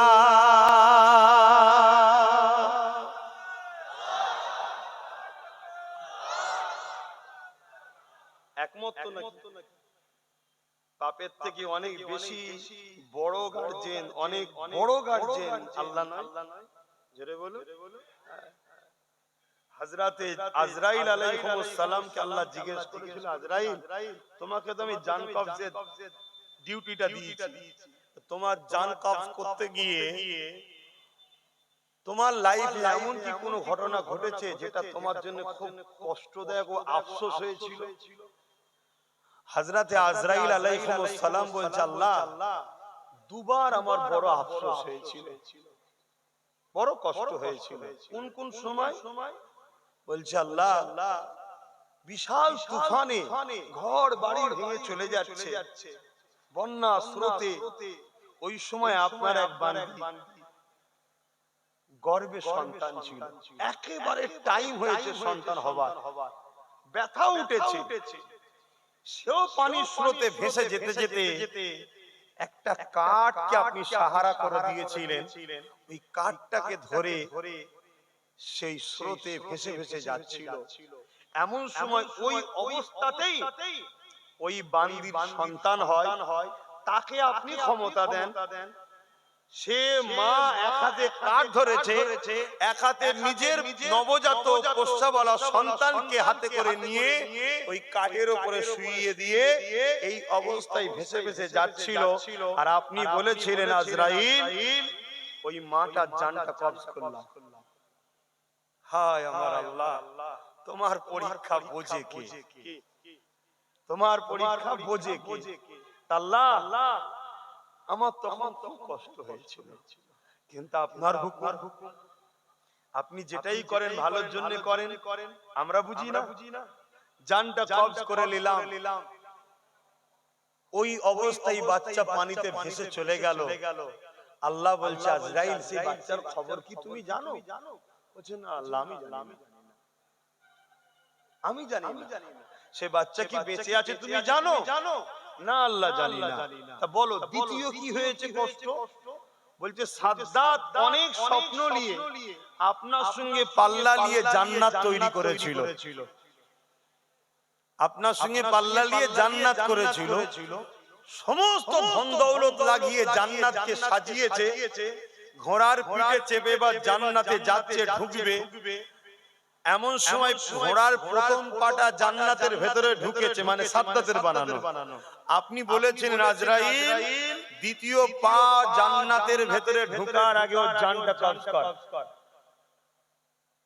আমার বড় আফসোস হয়েছিল, এত শখ করে করলো, শয়তানটা দেখা হবে না জান্নাতটা। আমি ওই অবস্থায় তার জান কবজ করেছিল। আল্লাহ বলল আজরাইল শোনো, মায়ের জানটা কবজ করেছি আমি, সেই বাচ্চা কোথায় তুমি জানো না। ওই তুফানের মধ্যে ওই বাচ্চাটাকে আমি আল্লাহ নিজের কুদরতি ক্ষমতা দিয়ে তাকে বাঁচিয়েছি, তাকে বড় করেছি এবং পৃথিবীর শক্তিশালী রাজা বানিয়েছি, যার নাম হলো ওই সাদ্দাত। শুনছেন কি বলছি? ওকে আমি মা কেড়ে নিয়েছি, কিন্তু ওই প্লাবন্তকে আমি বাঁচিয়েছি, ওকে আমি বড় করেছি, ওকে আমি এত বড় করেছি পৃথিবীর ধন দৌলত ওর কদমেতে দিয়েছি, ওকে রাজত্ব দিয়েছি, কিন্তু বদমাইশ আবার আমারই বিরুদ্ধে গেছে। শুনছেন? তাহলে আমার আল্লাহ তিনি যদি ওই মুহূর্তে একটা সন্তানকে বাঁচিয়ে বড় করে লালন পালন করে তাকে রাজাও বানাতে পারে, সেই আল্লাহ কি আমাদের বাচ্চাদের জন্য অভিভাবক গার্জেন হিসেবে উপযুক্ত নয়? জোরে বলো।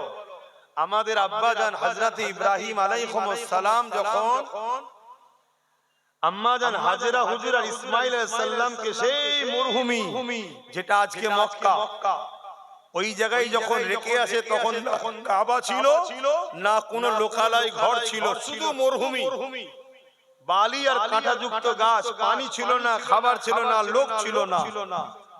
ওই সময় যখন ইসমাইল আলাইহিস সালামকে ছেড়ে দিয়ে হযরতে আম্মা হাজেরা হুজুরকে ছেড়ে দিয়ে যখন ইব্রাহিম নবী চলে আসছে, আম্মা হাজেরা জিজ্ঞেস করেছিল আমার প্রাণের স্বামী আপনি যাচ্ছেন কোথায়?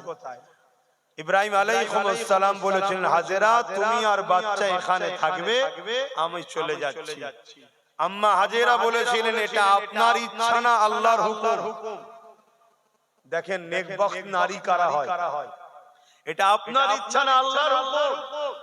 ইব্রাহিম আলাইহিস সালাম বলেছিলেন আল্লাহর ইচ্ছা এটা যে আপনাকে আর ইসমাইলকে এখানে রেখে যেতে হবে। আম্মা হাজেরা তখন কি বলেছিলেন? আপনি যান নিশ্চিন্তায়, যখন জেনে গেছি আল্লাহর হুকুম, আপনার থেকে অনেক বেশি সাহায্যকারী যিনি তিনি হলেন আল্লাহ। জোরে বলুন সুবহানাল্লাহ, আরো জোরে বলুন সুবহানাল্লাহ।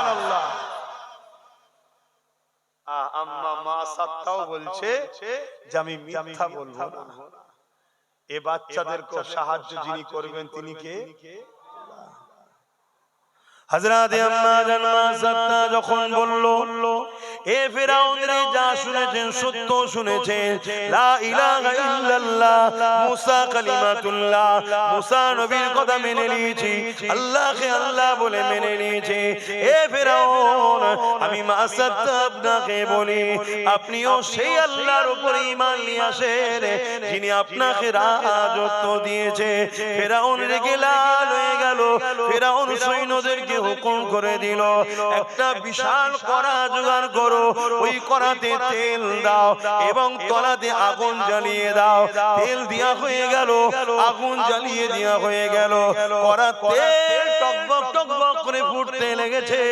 এ যুবক কত পরীক্ষা হয়েছে, কত কষ্টের পর ইসলাম এসেছে। দেখো গো, ওই ইসলামকে তুমি আমি আজ নিজে হাতে করে মিটিয়ে দিতে লেগেছে।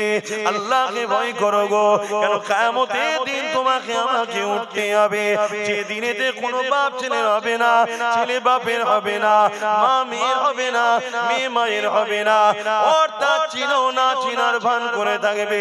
যে কিয়ামতের দিনে এমনও বাপ পাওয়া যাবে নিজের ছেলেকে জমিনে শুইয়ে দিয়ে তার বুকের উপরে পা দিয়ে দাঁড়িয়ে যাবে।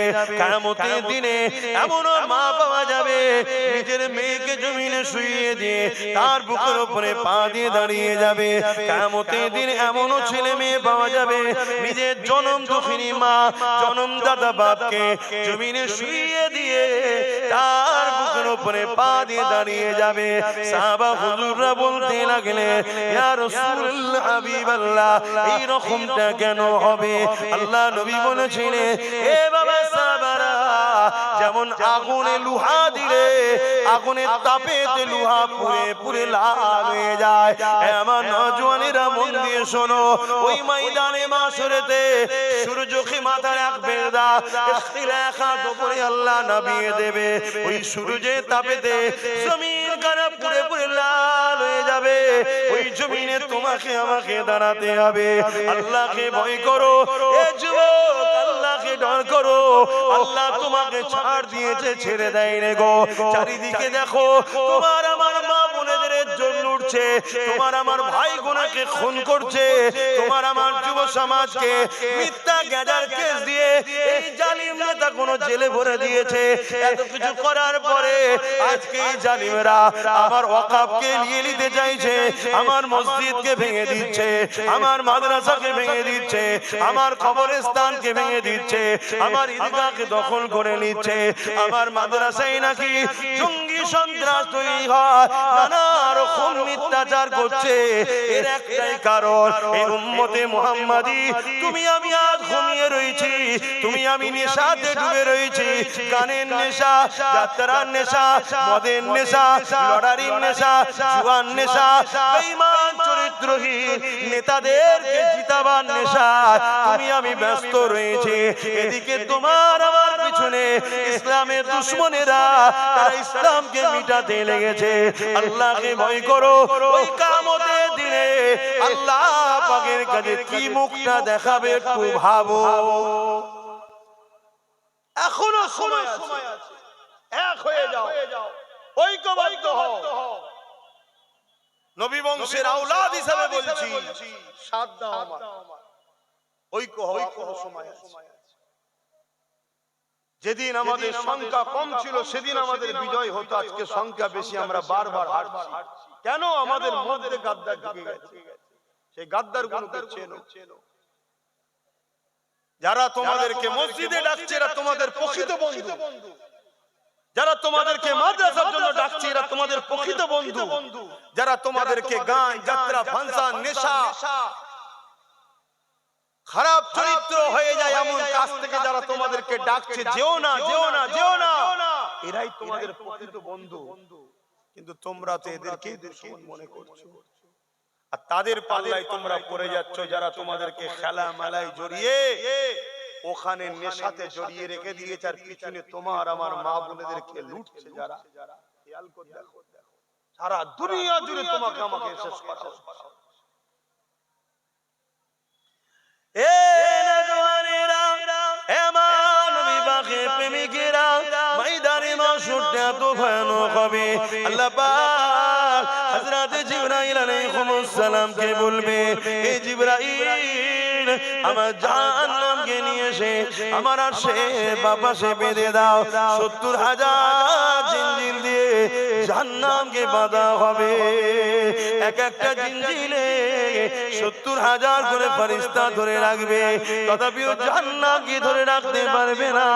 লম্বা লম্বা শিখা বার করে গুনাহগার দিয়াকে ধরতে যাবে। এ আমার যুবকেরা, ওই দিনে তোমার কোনো দাদাকে পাবে না, ওই দিনে তোমার কোনো দিদিকে পাবে না, ওই দিনে তোমার কোনো নেতা নেত্রীকে পাবে না, ওই দিনে কেউ তোমার আমার সাথ দেবে না। নিজের বাপ ছেলে হবে না, ছেলে বাপের হবে না, মা মেয়ের হবে না, মেয়ে মায়ের হবে না, অন্য তাহলে কে হবে? ওই দিনে একমাত্র একজন জিনার জবানে বেরোতে লাগবে, ইয়া রাব্বি হাবলি উম্মতি উম্মতি উম্মতি। তিনি অন্য কেউ না, যিনি আজ রওজা মুবারকে তোমার আমার জন্য কাঁদতেছে, ইয়া রাব্বি হাবলি উম্মতি উম্মতি উম্মতি। যিনি তোমার আমার জন্য দুনিয়া জীবনে কত মার খেয়ে যে কষ্ট করেছে, এ যুবকেরা যিনি তোমার আমার জন্য প্রিয় হুসাইনকে কারবালায় শহীদ করিয়েছে, যিনি তোমার আমার জন্য আজ রওজা মুবারকে কাঁদতেছে, উম্মত হিসাবে সেই রাসূলুল্লাহ দ্বীনের জন্য কবে তুমি লড়াই করবে? দুনিয়ার বেঈমান নেতার জন্য তুমি লড়াই করতে পারলে, নিজের কওমের ভাইয়ের বিরুদ্ধে কেস করতে পারলে, নিজের কওমের ভাইয়ের ঘর ভাঙতে পারলে, নিজের কওমের ভাইকে মেরে দিতে পারলে, এ যুবক যেগুলো তোমাকে জাহান্নামে নিয়ে যাচ্ছে, অথচ রাসূলুল্লাহ দ্বীনের পক্ষে তুমি যদি লড়াই করতে, এই লড়াইয়ে তুমি যদি মারা যাও, আল্লাহ তোমাকে বেহিসাব জান্নাত দেবে। আর এই লড়াইয়ে তুমি যদি গাজী হয়ে যাও, দুনিয়া তো মাল পাবে, আখিরাতো জান্নাত পেয়ে যাবে। এ নওজওয়ান তরুণেরা, আগামী দিন কিন্তু বিশাল বড় লড়াই হবে। একদিকে থাকবে সন্ত্রাসীরা, একদিকে থাকবে জালিমরা, একদিকে থাকবে খুনিরা, একদিকে থাকবে চরিত্রহীনেরা, একদিকে থাকবে নারীদেরকে যারা শোষণ করে তারা, একদিকে থাকবে মানবতা বিরোধীরা, অপর দিকে মুহাম্মদ সাল্লাল্লাহু আলাইহি ওয়াসাল্লামের রেখে যাওয়া ইনসাফ ইনসানিয়াত মানবতা সভ্যতা নাই, গরীব দুঃখীদের পক্ষে দাঁড়াতে হবে। এ যুবক তুমি কি পারবে ইমাম মেহেদী আলাইহিস সালামের সাথ দিতে? আজকে সেই নবীর বংশের ছেলে আমরা যখন তোমাদেরকে ডাকি, আসো আজকে জালিমদের বিরুদ্ধে লড়ি, তখন তোমরা তো আমাদেরই বিরোধী করতে লাগো। সেই দিন একদিকে থাকবে কানা দাজ্জাল, অপর দিকে থাকবে ইমাম মেহেদী আলাইহিস সালাম। আজকের 500 টাকায় দাজ্জালের চালাদের কাছে বিক্রি হয়ে যাচ্ছ, সেদিন তো দাজ্জাল সোনা দেবে, দাজ্জাল হিরে দেবে, নানা রকম ধন দৌলত দেবে। সেই দিন কি তুমি পারবে দাজ্জালের বিরুদ্ধে গিয়ে ইমাম মেহেদী আলাইহিস সালামের সাথ দিতে? কোনো মতেই পারবে না, পারবে না, পারবে না। ইমাম হোসেন হুজুর কারবালায় যখন লড়াই নেমেছিলেন, একদিকে ছিল 25,000 আর একদিকে ছিল মাত্র 72। এই 25,000-এর মধ্যে সামান্য অর্থের জন্য, সামান্য পদের জন্য 13,000 আলেম উলামা মুফতি ছিল, যারা এজিদের পক্ষে সাথ দিয়েছিল।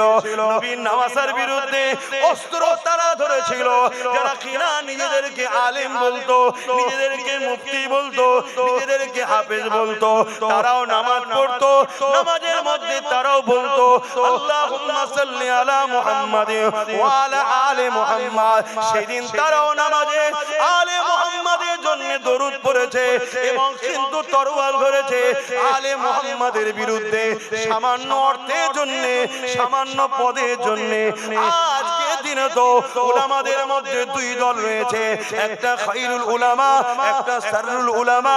খায়রুল উলামা তো তারা যারা দুনিয়া থেকে যাবার পর আল্লাহ তাদেরকে ময়দানে মাশরে বেহিসাব জান্নাতি করে দেবে। আরো জোরে বলুন সুবহান আল্লাহ।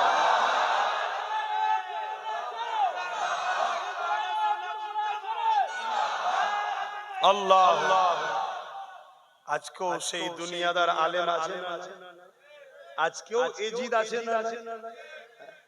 আমরা মনে করি কারবালা সেই দিন শুরু হয়েছে, না, সেই দিন কারবালার স্টার্টিং করেছেন ইমাম হোসেন পাক, আর কারবালার আখেরি ময়দান হবে ইমাম মেহেদী আলাইহিস সালামের নেতৃত্বে।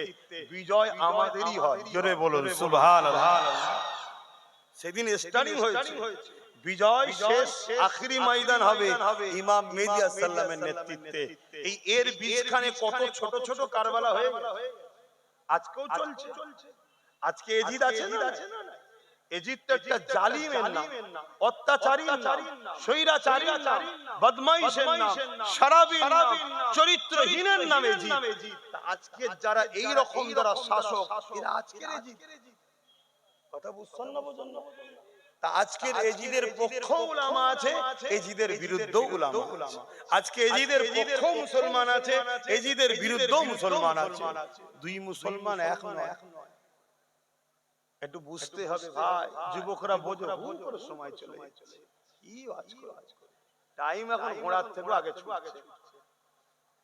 বেঁধে রাখারও তো লাইন, হ্যাঁ হ্যাঁ, টাইমকে বেঁধে রাখা যায়? যায়। আমার রাসূল পাক সাল্লাল্লাহু আলাইহি সাল্লাম যখন মিরাজে গিয়েছিলেন, টাইম কিন্তু ওই জায়গায় রয়ে গিয়েছিল। জোরে বলুন সুবহানাল্লাহ। জানেন না, जान है मेरा नबी जहान की, बोलिए सुभान अल्लाह। जान है मेरा नबी জাহান কি। যখন জানি থাকে না তো জাহান চলবে না।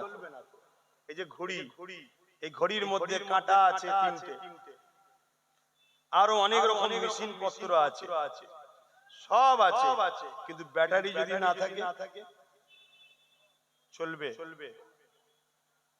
ধরুন চলতে চলতে ঘড়িটা 7:35 এসেছে আর ব্যাটারিটা বার করে নেওয়া হয়েছে, কোন জায়গায় দাঁড়িয়ে থাকবে? 7:35। ব্যাটারি যখন লাগানো হবে চালু হবে কোন জায়গা থেকে?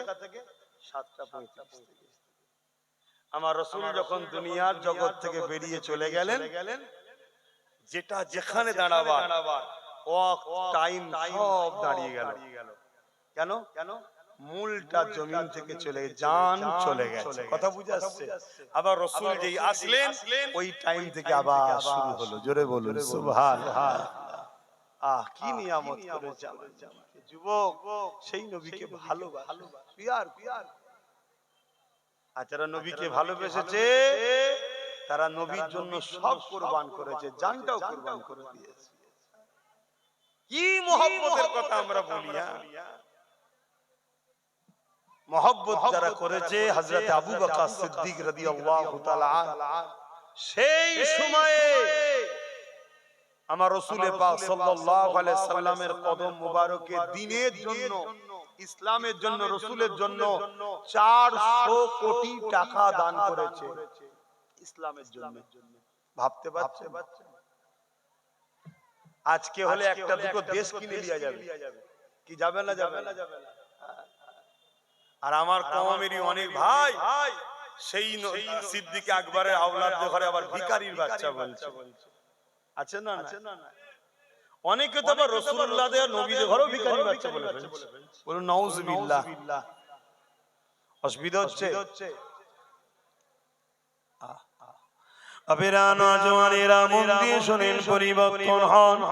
আল্লাহ পাক এখনো নিঃশ্বাস চালু রেখেছে, তওবা করে নেন, পরিবর্তন হয়ে যান। বাকি যতদিন বাঁচবেন এই আকীদায় বাঁচেন, আমি রাসূলুল্লাহর দ্বীনের পাহারাদার হয়ে বাঁচবো।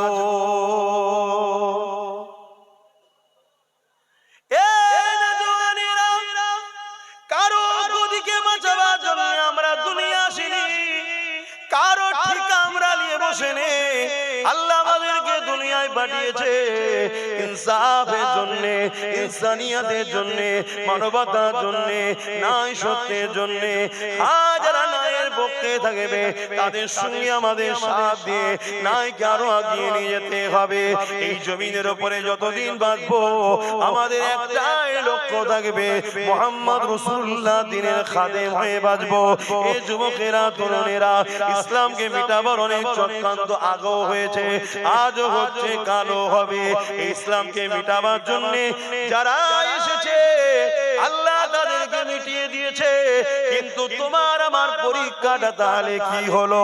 তুমি আমি ইসলামের জন্য কি করলাম?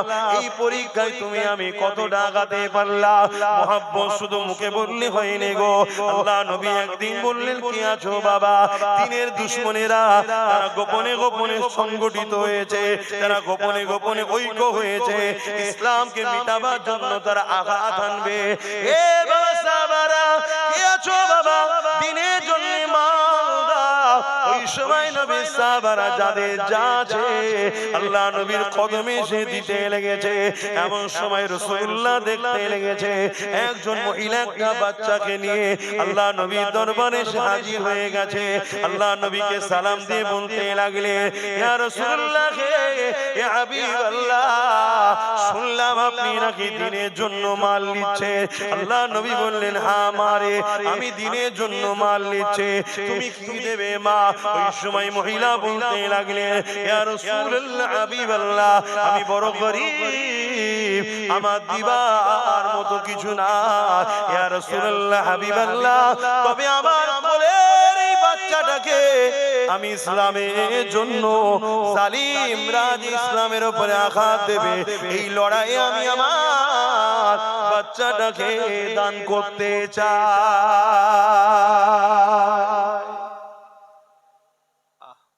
আর আজকের মায়েরা কি বলে? বাবা যাসনি ঝামেলায়, হ্যাঁ? অথচ এলাকার যখন জালিম নেতাটাকে কোনো মা বলে নাকি যাসনি? কি গো, কি গো? যখন দিনের জন্য, ইনসাফের জন্য, মানবতার জন্য ডাকা হয়, নবী বংশের আওলাদ ডাকে, আলেমে হাক্কানীরা ডাকে, তখন মায়েরা অনেকে বলে না, বলে না, যাসনি বাবা, ঝামেলা, কেস খেয়ে যাবি বাবা। আরে মা বাচ্চাকে দিতে এসছে, হুজুর এটা নেন, আমি দান। আল্লাহ নবী বললেন, মা এই বাচ্চা নিয়ে লড়াইয়ের ময়দানে কি হবে? ওই সময় মহিলা বলেন, ইয়া রাসূলুল্লাহ, হাবিবাল্লাহ, আমি জানি এই বাচ্চা লড়াইয়ের ময়দানে না হাঁটতে পারে, না ছুটতে পারে, না লড়াই করতে পারবে, তবে হুজুর আপনি ফিরিয়ে দেবেন না, এই জন্য আমি বাচ্চাটাকে দিয়ে দিচ্ছি।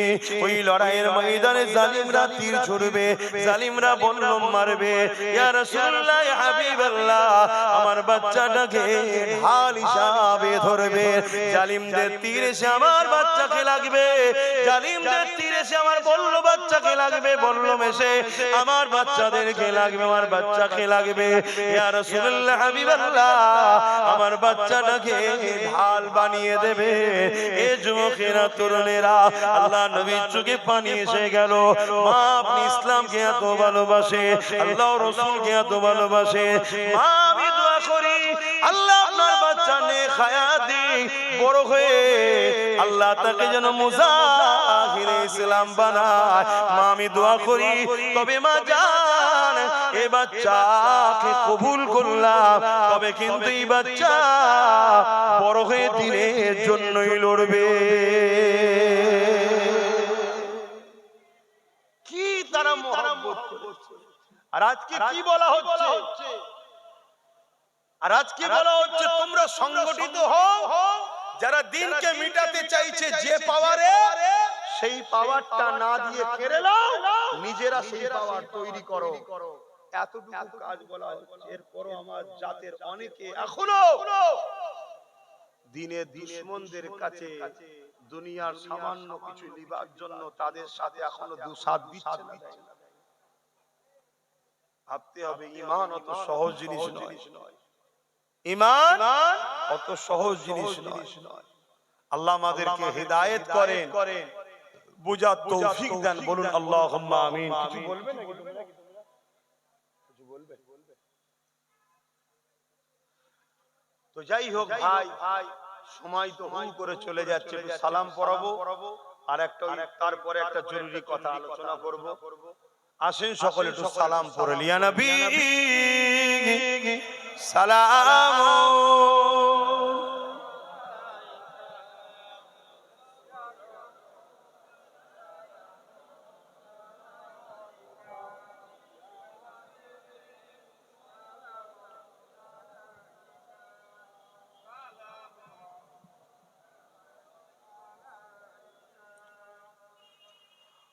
পড়িল আল্লাহ আরো বাণী,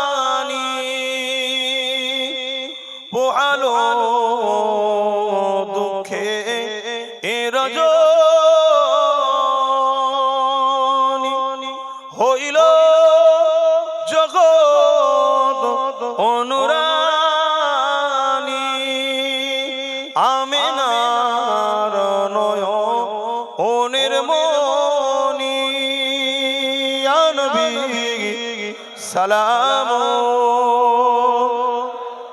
ইয়া রাসূল ইয়া হাবিব সালাম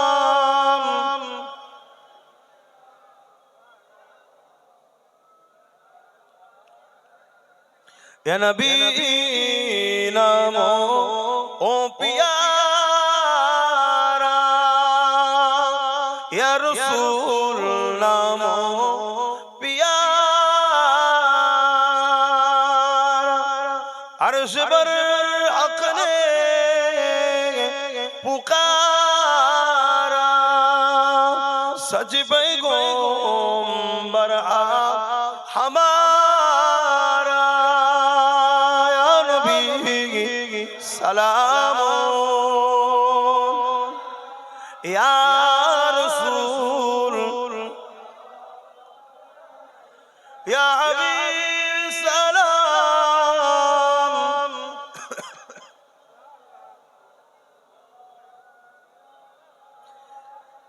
या नबी मदीना होते सब কিছুই পারে বলুন বলুন দেখতে পাই তো নবী মানেন তো হ্যাঁ আমার রাসূল কে আল্লাহ দেখার ক্ষমতা দিয়েছে জোরে বলুন সুবহানাল্লাহ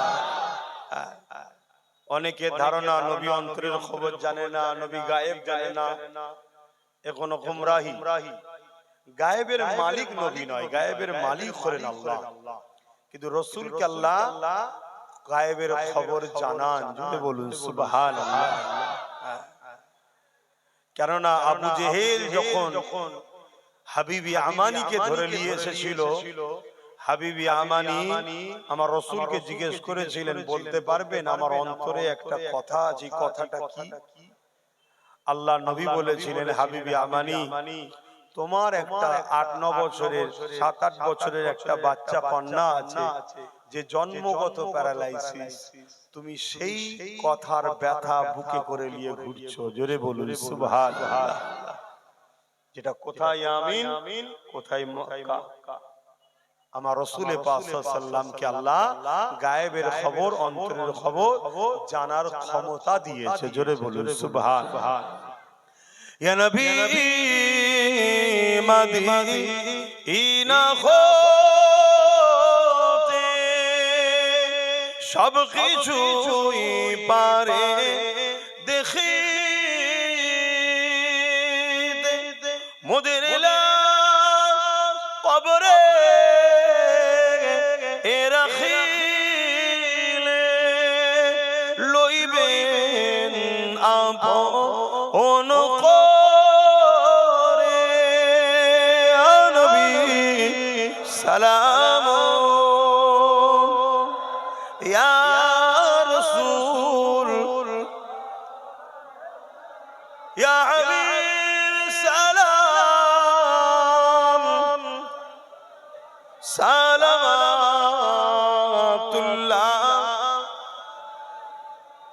আলহামদুলিল্লাহ আল্লাহ আমাদের সালামকে কবুল করে বলুন আল্লাহুম্মা আমিন একটা ছোট্ট কথা জিজ্ঞেস করছি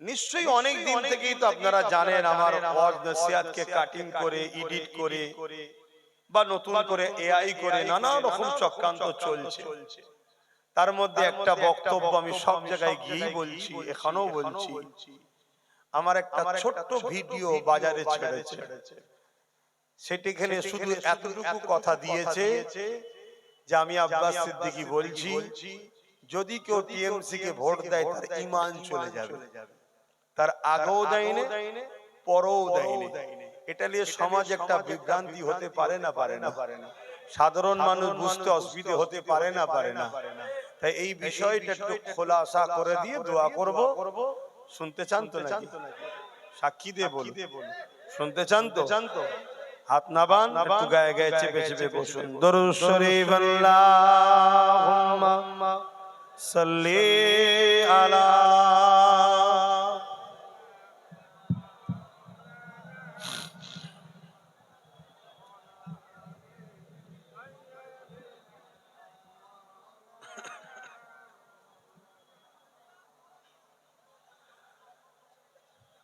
আল্লাহ বারে বারে ভাবি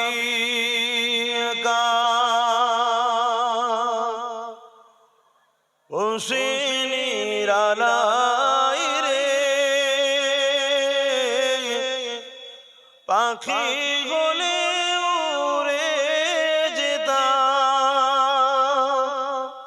সোনার মদিনায় রে, সোনার মদিনায় রে।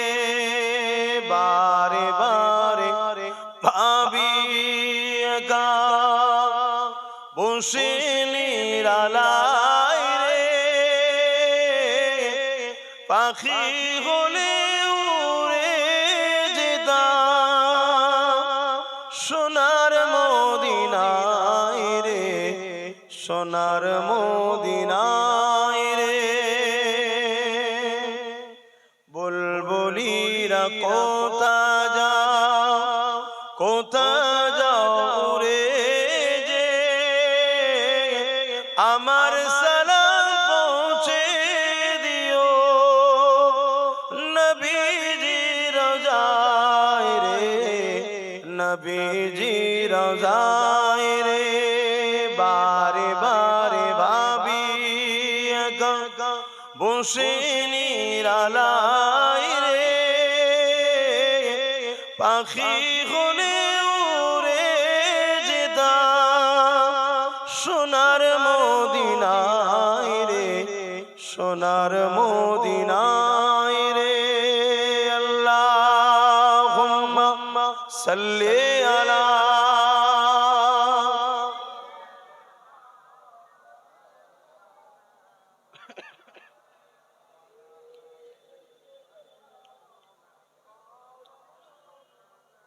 আমার বাপ জানেরা, সময় খুবই কম, কিভাবে চলে গেল সময় আমি নিজেই বুঝতে পারছি না। তো সেই জায়গায় আমি যে কথাটা বলতে যাচ্ছিলাম, অ্যাকচুয়ালি আমার দয়ান নবী নূর নবীর উম্মত উম্মতি আপনা আমি, তাই তো নাকি? এবং মুজাদ্দিদুল জামান দাদা হুজুর রাহমাতুল্লাহ আলাইহির সিলসিলার অনুসারী হিসাবেও তো আপনাদেরকে বোঝানো দরকার, ঠিক না? যে আমার ভাইগুলো যদি গুনাহ করেও ফেলে, আল্লাহ বলেছেন গুনাহগারদের maaf করবেন, বলুন সুবহানাল্লাহ। কিন্তু বেঈমানকে কি maaf করবে? খুব ভালো করে বোঝে।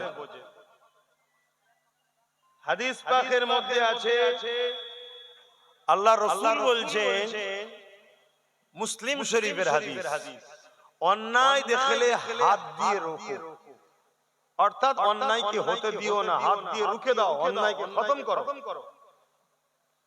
যদি হাত দিয়ে রুকার আপনার ক্ষমতা না থাকে, কমসে কম আপনাকে মুখ দিয়ে অন্যায়ের প্রতিবাদ করতে হবে। যদি মুখ দিয়ে প্রতিবাদ করার ক্ষমতা নাও থাকে, কমসে কম অন্তর থেকে ঘৃণা করে দূরে সরে যেতে হবে। আরে ঘৃণা করে দূরে সরে যাবার পরই রাসূল তার হাদিসের শেষ অংশে বলছে, এই লক্ষণটা হলো খুব দুর্বল ঈমানের লক্ষণ। কোনটা? অন্তর থেকে ঘৃণা করা, কিন্তু ঈমান আছে, কিন্তু দুর্বল ঈমান।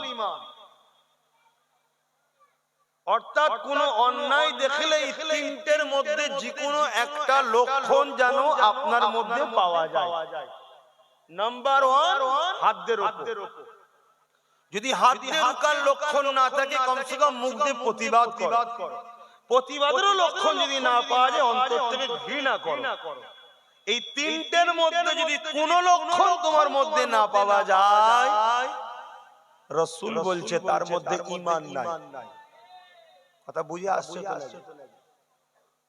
এটা কার কথা? আমার না হাদিস এটা? জোরে বলুন। মুসলিম শরীফের হাদিস। দ্বিতীয় হাদিস মিশকাত শরীফের। আল্লাহ রাসূল বলছেন, কোন মুসলমান যদি কাউকে দেখে জুলুম করছে, সেই জালিম জানার পরও কোন মুসলমান যদি তাকে এই নিয়তে সাথ দেয় তার যাতে শক্তিটা আরো বাড়ে, জুলুম করার শক্তি আরো বাড়ে, আল্লাহ রাসূল বলছে এই মুসলমান ইসলাম থেকে বেরিয়ে যায়। যে ইসলাম থেকে বেরিয়ে যায় তার ঈমান থাকে? এবারে চলে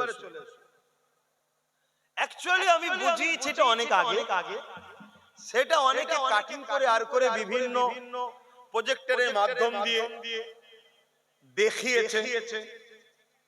পুরোটা দেখাই না কেন, পুরোটা দেখালে যারা দেখাচ্ছে তারা নিজেরাই ধরা পড়ে যাবে। ওই জন্য শুধু এইটুকু দেখিয়েছে। অ্যাকচুয়ালি আমি বলেছিলাম ওয়াকফকে নিয়ে। ওয়াকফ কি আমাদের ধর্মীয় সম্পদ নয়? উৎসর্গ করে দেওয়া একটা সন্তানের জন্য হয়, একটা আল্লাহর খুশির জন্য, আল্লাহর রাস্তায়। মোটেই আল্লাহর প্রয়োজন নেই তোমার ধন দৌলতে, কিন্তু আল্লাহর রাস্তায় উৎসর্গ করে দাও এজন্য যাতে আল্লাহ আমার উপর খুশি হয়, নেকি পাই, কামিয়াবি আমি পাই। এটাকে বলা হয় ওয়াকফে লিল্লাহ, আল্লাহর জন্য উৎসর্গ করা। এই আল্লাহর জন্য উৎসর্গ করা ভারতবর্ষে কম বেশি 29 লক্ষ বিঘে জায়গা দীর্ঘ হাজার হাজার বছর ধরে চলে আসছে। এই জায়গাকে হঠাৎ করে কেন্দ্রের বিজেপি সরকার, যে সরকার দেশ বিক্রি করে দিচ্ছে, এয়ারপোর্ট বিক্রি করেছে, রেল বিক্রি করেছে, সব ওই আদানি আম্বানির হাতে তুলে দিচ্ছে। যেমন ব্রিটিশরা ইস্ট ইন্ডিয়া কোম্পানিকে দিয়ে দিচ্ছিল, এরাও ঠিক এদেরকে সব দিয়ে দিচ্ছে।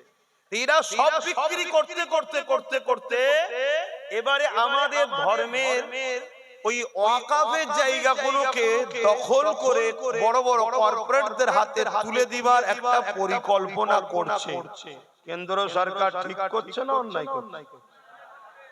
কেন ওই জায়গার উপরে মসজিদ আছে, ওই জায়গার উপরে মাদ্রাসা আছে, এতিমখানা আছে।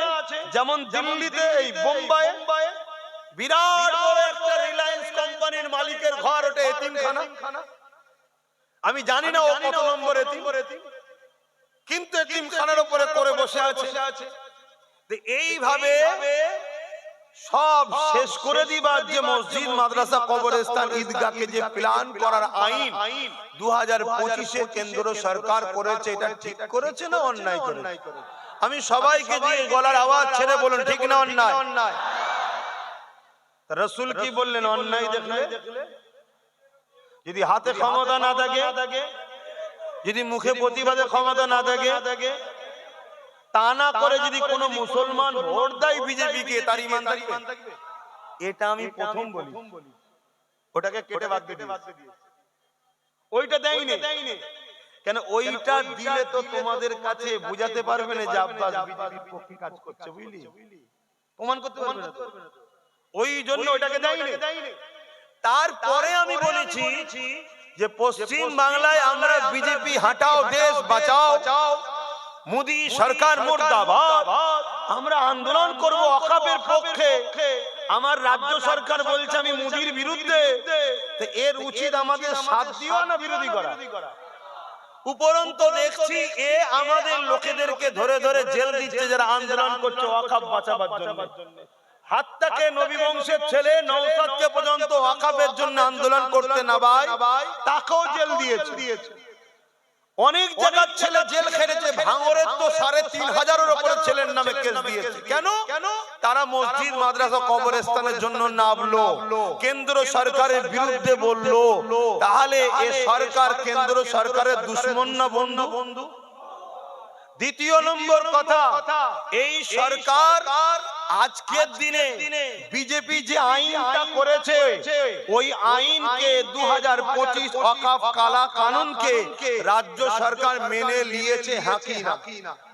জোরে বলবেন। তাহলে ও মসজিদ মাদ্রাসা ভাঙার আইন করেছে, এই আইনকে সাপোর্ট করেছে। তাহলে মসজিদ মাদ্রাসার এর পক্ষে না বিরুদ্ধে? বিপক্ষে। কেন? ও যে আইন করেছে, এও সে আইনকে সাপোর্ট করেছে। তাহলে ও যেমন অন্যায় করেছে, এ অন্যায় করলো না? তাহলে অন্যায় দেখলে রাসূল কি বলছে? একটু আওয়াজ দিয়ে বলো। যদি হাতে ক্ষমতা না থাকে, কিন্তু এখনো হাতে ক্ষমতা আছে না নাই? এখনো হাতে ক্ষমতা আছে না নাই? দ্বিতীয় নম্বর, যদি হাত দ্বারা না পারো, মুখ দিয়ে প্রতিবাদ, যদি তা না করো অন্তর থেকে ঘৃণা, তা না করে কোন মুসলমান যদি মসজিদ মাদ্রাসা ওয়াকাফের দুশমন রাজ্য সরকারকে যদি ভোট দেয় তার ঈমান থাকবে? আগে যা দিয়েছে আলাদা কথা, এখানে যারা বসে আছে এর মধ্যে হয়তো 70% লোক সব একেই ভোট দিয়েছে। কেন তখন এ বিরোধী করেন তো, তখন ভোট দিয়েছেন, ওটা আলাদা ব্যাপার ছিল। কিন্তু আজকে যখন দুশমনি করছে, জেনে যাবার পরে আর সাপোর্ট করলে ঈমান থাকবে? তা মসজিদ মাদ্রাসা দুশমনদের বিরুদ্ধে বলার অধিকার নেই আমার? আমি এই অধিকার নিয়ে বলেছি। আমি এরপরে বলেছি, যদি কেউ বলে কোরআন শেষ হয়ে যাবে, আমার উন্নতি শেষ হবে না, এ কথাটা ঠিক বললো না ভুল বললো? কোরআন কি শেষ হবে আপনারা মানেন? তাহলে কোরআন যে শেষ হবে বলে সে অন্যায় করেছে না করেনি? তাহলে যে অন্যায় করে তার বিরুদ্ধে হাত দিয়ে লড়তে হবে। যদি হাতে লড়তে না পারো মুখ দিয়ে প্রতিবাদ করতে হবে। যদি মুখে প্রতিবাদ করতে না পারো অন্তর থেকে ঘৃণা করতে হবে। তা না করে যে কোরআন শেষ হয়ে যাবার ধারণা রাখে, তাকে যদি কোনো মুসলমান ভোট দিয়ে শক্তিশালী করে, তার মানে সেও কোরআনের দুশমন, তার কোনোদিন ঈমান থাকতে। আমি এটা বলি। আমি জিজ্ঞেস করছি, মোদি রাম মন্দির করেছে, রাজ্য সরকার দীঘায় মন্দির করেছে। সরকারের কাজ মন্দির মসজিদ করা নয়, তারপরও চলো ধর্মীয় বিষয় তো বড় সেনসিটিভ বিষয়, সাধারণ মানুষ বুঝবে না, চলো ওর ধর্মের জিনিস ও করেছে, ধর্মের জিনিস করেছে, তর্কে যাচ্ছে না, চলো ছেড়ে দাও। কিন্তু তুই করেছিস তোর ধর্মের কাজ, তোর ধর্মের পোশাক তোর জন্য হালাল, আমার জন্য হালাল কি? কুরবানির গোশত আমার জন্য হালাল, অমুসলিম ভাইরা কি পছন্দ করে? তাহলে আমি প্যাকেটে প্যাকেটে বাড়ি বাড়ি করে যদি খাওয়াই, এটা কি তাদের সঙ্গে গাদ্দারি ধোঁকাবাজি করা নয়? তাদের সঙ্গে দুশমনি করা নয়? তাহলে রাজ্য সরকার রেশনের মাধ্যম দিয়ে প্রসাদ খাইয়ে উম্মতে মুহাম্মাদীকে কাফের মুশরিক বানাবার প্ল্যান করেছে, হ্যাঁ কি না? এটা ঠিক করছে না অন্যায় করেছে? তাহলে এই রকম যারা ইসলাম বিদ্বেষী তাগুত শক্তি, যারা উম্মতে মুহাম্মাদীকে কাফের বানাতে চায়, ইসলাম তাদেরকে মুশরিক বানাতে চায়, এই সরকারের বিরুদ্ধে হাত দিয়ে লড়াই করা দরকার আছে না? যদি হাত দিয়ে না হয় মুখ দিয়ে প্রতিবাদের দরকার আছে না? নাই। যদি মুখ দিয়ে না হয় অন্তরের ঘৃণা করে দূরে যাওয়া দরকার আছে না? নাই। তা না করে মুসলমান যদি একে ভোট দেয়, তার মধ্যে ঈমান আছে? এই ধানের মতো দেখতে আরেকটা কি যেন থাকে সাথে। কেন ভাই চিটে? ওর ভেতরে অরিজিনাল মালটা নাই। দেখতে এক মুসলমান, অরিজিনালটা ভেতরে যদি না থাকে এই চিটের মতো বার করে দেওয়া হবে, যাকে বলা হয় বেঈমান। দেখতে অরিজিনাল, দাড়িওয়ালা, টুপিওয়ালা, হাজি, নামাজি, মুসল্লি, ইমাম, মাওলানা, বক্তা সব ঠিক আছে। এত বড় প্রকাশ্য কোরআন ইসলামের দুশমন জানার পরও এর পক্ষে এখনো কেউ যদি ব্যাট ধরে, এর পক্ষে এখনো কেউ যদি গুণ গায়, জেনে রেখে দিও সে দেখতে চালে ধানের মতো, কিন্তু তার ভেতরে চাল নাই, ও চিটে, ও বাদ দাও, কেন ওর ঈমান নেই। এটা বলে দেওয়া দরকার আছে না? এইটা বলেছি আমি। অপরাধ করেছি, যদি অপরাধ হয় তো পাবার তো তোমাদের হাতে। মৌলী সাহেব ডাকো, তোমাদের দলে তো অনেক মৌলী সাহেব আছে, ডাকো, ব্রিকেটে একবার বসা হবে, বাহাস হবে, ঈমান থাকবে কি যাবে, ওখানে আলোচনা হবে। কথা বুঝে আসছে না? ভাইরা আমার, কুকুর কি ঘাস খায়? কিন্তু কখনো যদি খায়, তাহলে জানতে হবে কুকুরের পেট খারাপ হয়েছে। কুকুরের কি হয়েছে? পেট খারাপ। দেখুনি পেট খারাপ হলে পাতা খায় কুকুর, জানো না এটা? হ্যাঁ, ডুমুর পাতা। কেন খায়? পেট খারাপ হয়েছে তাই। মুমিন মুসলমান কখনো ইসলামের দুশমনের সঙ্গে যদি হাত মিলিয়ে ইসলাম বিক্রি করার জন্য কিছু খায়, জেনে নিতে হবে ওর যেমন পেট খারাপ হয়েছে, এর ঈমান খারাপ হয়েছে। এটা মাথায় রেখে দিও। আমি শেষ কথা বলছি, হাক্কানি উলামা চিনবেন কি করে? হাক্কানি উলামা চিনবেন কি করে? হাক্কানি উলামা চিনার একটা বৈশিষ্ট্য হলো এটা, হাক্কানি উলামারা কখনো জালিম শাসকের পক্ষে সাথ দেয় না।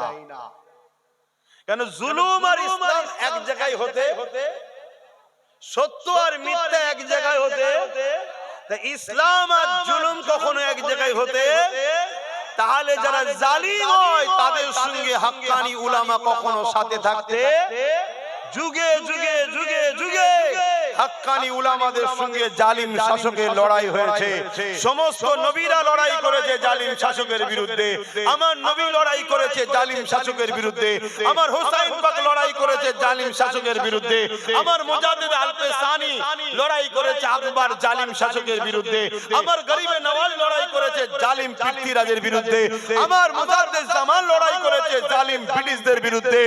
আজকে সে যেই হোক, যত ভিআইপি ঘরের ছেলে হোক, যদি জালিমদের হয়ে ব্যাট ধরে তাহলে মনে নিতে হবে এ হাক্কানি নয়।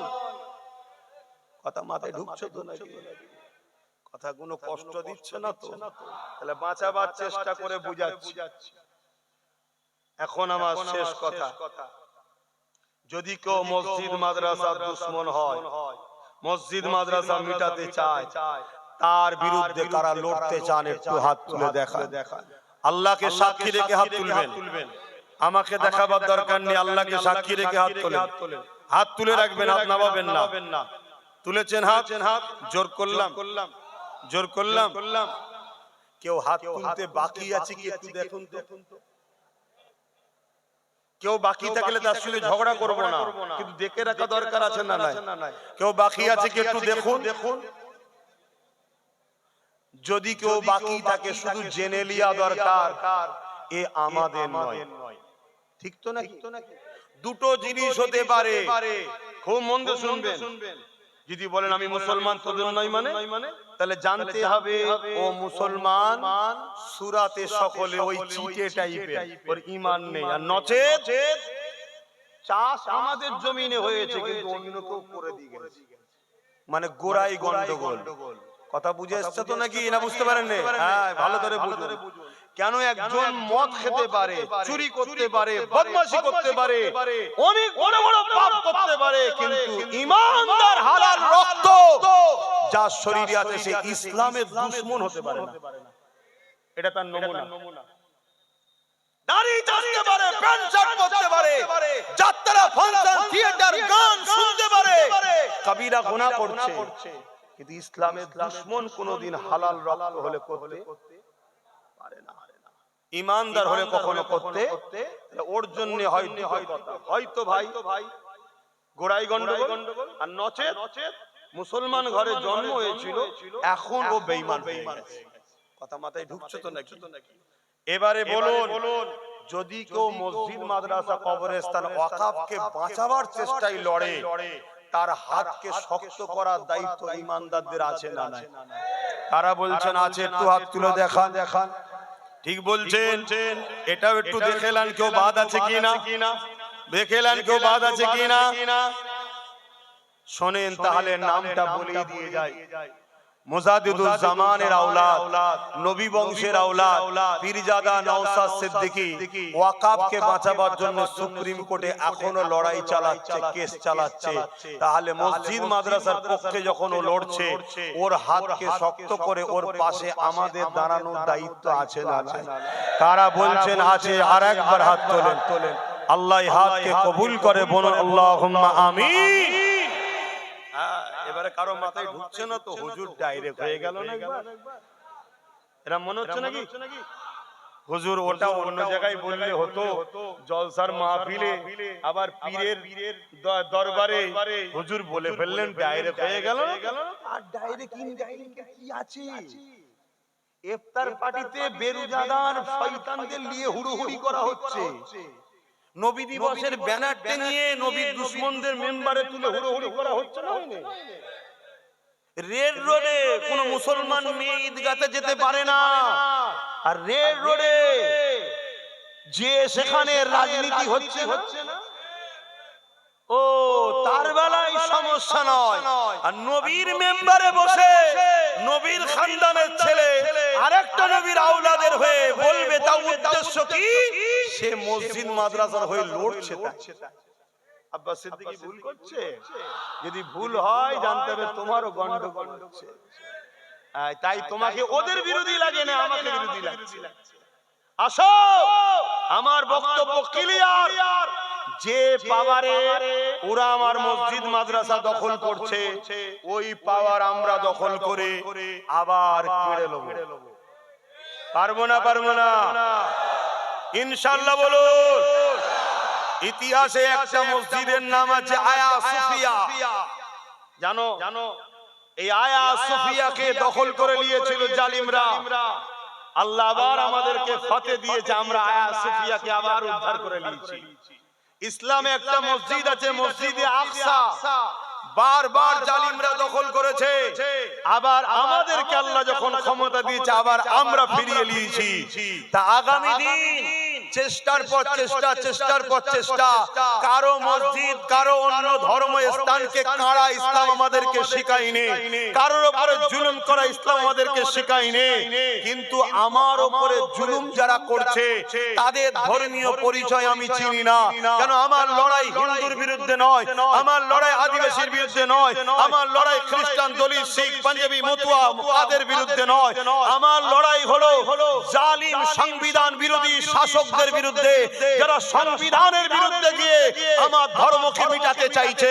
সংবিধান বলেছে মসজিদ মাদ্রাসা ওয়াকফ মুসলমানদের মুসলমানরা দেখবে, হিন্দুদের দৌবত্ব হিন্দুরা দেখবে, আদিবাসীদের জঙ্গল আদিবাসীরা দেখবে, জাত জাত দেখবে। আমার যখন মসজিদ মাদ্রাসাকে সংবিধান বিরোধী ভাবে গিয়ে কেউ দখল করছে, সংবিধানেরই দেখানো রাস্তায় আমরাও রাজপ্রভাব তৈরি করে আমরা আমাদেরটাকে কেড়ে নেব সংবিধানের রাইট অনুযায়ী। এটা আমাদের করা দরকার আছে না নাই? হাত তুলে বলো, আছে না নাই? আল্লাহু আকবার।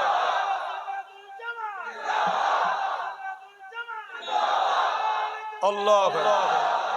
আল্লাহর জাত পাকের কসম করে বলছি, তোমরা যদি আমার সাথ দাও, সিদ্দিক আকবরের কোন নবী বংশের আওলাদ, আমি তোমাদেরকে চ্যালেঞ্জ দিচ্ছি, এদের ঘাড়কে মেরে নিতে হবে।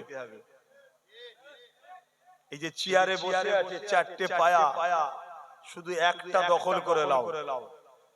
শুনছেন? যেই বসবি আমার অকাব উদ্ধার করে দিবি, কি বল? তবে বসবি, নাই বসতে দেবো না। শুনছেন? মুখে বলবো যে হ্যাঁ না, ওই যে বসবে সে বলেছিল 10,000 মাদ্রাসা দেবো, দিয়েছে। উজন মাদ্রাসা ভাঙছে দুর্গাপুরে। আবার বলছে মিড ডে মিলের খাবার রাস্তার কুকুরের বাচ্চাকে দেবো, তো মুসলমানদের মাদ্রাসার ছেলেকে দেবো না, বলেছে না? বলেন। আচ্ছা, আমাদের জন্যই চলছে তো। তোর ঠাট ভাট আগে পিছিয়ে গাড়ি কাই কাই কাই করে ঘুরছে, আমরা তো সাথ দিয়েছি। তাই বিগত সরকার থেকে যখন সাথ তুলে নিয়েছি, ও সরকারের ধুতিটা খুলে পড়ে যাচ্ছে, কেউ গুজার লোক ছিল না। আমরা সাথ দিলে তো চলে, ঠিক না বেটি? তাহলে আজকে আমরা সাথ দিয়েছি, তাই তোর চলছে। তুই বলিস মাদ্রাসার ছেলেদেরকে মিড ডে মিল দেবো না, কুকুরের বাচ্চাদের দেবো, পথচারী কুকুরদের। তুই উদাহরণ দিবার রাস্তা খুঁজে পাসনি, কুকুরের বাচ্চার সঙ্গে আমাদের বাচ্চাদের তুলনা করলি। তুই সবথেকে বড় জাহান্নামের কুকুর, অন্য কেউ না, আমাদের বাচ্চারা নয়। কথা বুঝে আসছে না? নাই? কিন্তু বড় দুঃখের বিষয়, আমার জাতের মধ্যে গাদ্দার আছে। এই গাদ্দার গুলোকে চিনতে হবে। আজকে দেখছে নওশাদ তো বেশ এগিয়ে যাচ্ছে, শুধু মুসলমান নয়, ওর পিছনে অন্য ধর্মের লোকেরাও সাথ দিচ্ছে।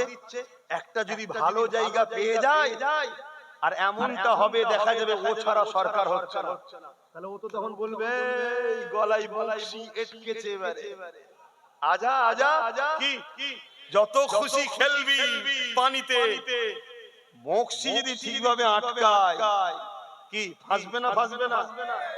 এই জন্য আবার নতুন প্ল্যানও চলছে, নওশাদকে যাতে সবাই না যায় ডিভাইড করে দিবার জন্য নতুন দল খোলার প্ল্যান চলছে। এগুলো একটু মাথায় লাও। আমি একটা কথা শুধু বলবো, রাসূলুল্লাহর কথা। আমি যা বলবো হুজুরকে নিয়ে বলবো। কেন? হুজুরের কথা মানতে হবে তো নাকি? হুজুরের কথা না মানলে আমাদের শান্তি আছে? হুজুর বলছে পাহাড় সরে গেছে, বিশ্বাস করো। মানুষ পরিবর্তন হয়েছে, সহজে বিশ্বাস করো না। ই ঘরে ও ঘরে সি ঘরে সব ঘরে সংসার করে হঠাৎ করে তুমি বলছো আমি মুসলমান হয়েছি, ভালো কথা, আলহামদুলিল্লাহ মুসলমান হয়েছে তো ভালো কথা না খারাপ কথা? কিন্তু হঠাৎ করে মুসলমান হয়ে আমার ইমামকে সরিয়ে বলবো তুই নামাজ পড়া, এটা বুকামি হবে না? হবে না? তুমি মুসলমান হয়েছে ভালো কথা, আসো মসজিদে আসো, আমার ইমাম নামাজ পড়াবে, পিছনে দাঁড়াও, ইক্তেদা করো। তোমাকে 1 বছর 2 বছর 5 বছর দেখি, দেখে যদি মনে হয় যে না রে সত্যিকারেরই মুসলমান হয়েছে, তারপরে আল্লাহ চাইলে তুমি ইমামতি করবে। কিন্তু এসেই বলছে আমি ইমাম হব, তাহলে সন্দেহ করা দরকার আছে না? না, বোঝার হলে বোঝো। কেন এমন একটা জায়গায় তোমরা আছো, এরপরে কিন্তু খাদ, এরপরে খাদ একেবারে দিয়ালের শেষে চলে গেছো। যদি তোমার মসজিদ কে নিতে পারে, কবরস্থান মাদ্রাসা কে নিতে পারে, মনে হয় তোমার ঘরগুলো নিরাপদ? এই জায়গাটা যদি আঘাত হয়, এই অত্ত এলাকা সব মুসলমান সাথ দেবে না? দেবে না? কারণ এটা সবার প্রিয় লোকের জায়গা, এটা পীরের থান বা পীরের দরবার, তাই তো নাকি? সবার মুক্ত মুসলমান সাথ দেবে। শুধু মুসলমান নয়, এই এলাকায় যারা নিজের ধর্মকে ভালোবাসে, অন্য ধর্মকে সম্মান করে, এমন অমুসলিমও যারা আছে, তারাও বলবে এটা অন্যায় হচ্ছে, সাথ দেবে না? দেবে না? কিন্তু তোমার ঘর যদি ভাঙে, তোমার পাশের বাড়ি সাথ দেবে? তাহলে যদি মসজিদ তোমার দখল করে নেয়, তোমার ঘর নিরাপদে আছে তুমি ভাবছো কি করে? অতএব আল্লাহ যে পাওয়ারটা এখনো দিয়ে রেখেছে, ঠিক জায়গায় দাও। বুঝে আসছে তো নাকি? কেন যে পাওয়ারে ও আমায় কাটছে, ওই পাওয়ার দখল করো। একটা দিয়েছে মাত্র ভাঙরের লোকেরা, একটা। ভাঙরের লোককে সবাই দোয়া করছে, এখন করছে না? করেনি? একটা দিয়েছে, ওই একটাই সবার ঘুম হারাম করে দিয়েছে। দেখো না, এত জায়গায় এত কিছু হচ্ছে। ওই যে পূর্ব মেদিনীপুরের শুভেন্দু দিন রাত পাগলের মতো ভুলভাল বকছে না? বকে রে, ওই ওকে তো ওকে ধরার জন্য ওর এলাকায় থানা বেরিয়েছে, কিন্তু ভাঙরে দেখুন একটার পর একটা থানা বাড়াচ্ছে। কেন? নওশাদকে রুখতে হবে। এসব এক কোয়ালিটির রে ভাই, এসব এক কোয়ালিটি, এসব তালে মাতাল, সব ভেতরে ভেতরে সেটিং আছে। ও দিন রাত গাল দিচ্ছে আমাদেরকে, আর ভয় দেখাচ্ছে যাতে করে আমরা ওর বোনের কলেজে বসে থাকি। এসব প্ল্যান চলছে। তো যাক, মসজিদ মাদ্রাসার স্বার্থে কিছু কথা বললাম ধর্মগুরু হিসাবে, আমি কোন রাজনীতির নেতা হিসাবে কথা বলতে চাই না। হ্যাঁ, কোন জনসভায় যদি দাঁড়াই, সেটা আলাদা প্ল্যাটফর্ম। এখানে যখন দাঁড়িয়েছি, আমি আমার মসজিদের পক্ষে কথা বলবো না? সেই জন্য বললাম, একদিকে মসজিদের দুশমন, আর একদিকে মসজিদকে বাঁচাবার জন্য কেউ লড়ছে। একজন ধর্মগুরু হিসাবে, পীরজাদা হিসাবে আমার উচিত মানুষকে সজাগ করানো, যে এর হাতকে শক্ত করো, ওদের হাতগুলোকে ভেঙে দাও। দরকার আছে না নাই? আর কথা বরাবরই কে কে দুঃখ পেলেন আমার কথাতে? কি গো, দুঃখ পান না তো? হ্যাঁ। আর একটা শেষ কথা, কাজ চলছে, আমি মুসলমান তো, কাজ চলছে, আমি মুসলমান তো, কাজ চলছে, আমি মুসলমান তো, চেষ্টা করছি। যদি ডাকি ব্রিগেডে খবর পেলে রাজি আছেন তো যেতে? ঠিক বলছেন? কেন মাথা দেখাবার দরকার আছে? কি মাথা দেখাবার? আমার দেশে 26শে জানুয়ারি দেখানো হয়, জানেন তো? আমার দেশে 26শে জানুয়ারি বেরোয়, জানেন না? মাটির তলা থেকে অনেক কিছু বার করে দেখানো দরকার আছে না? নাই? দেখানো হয়।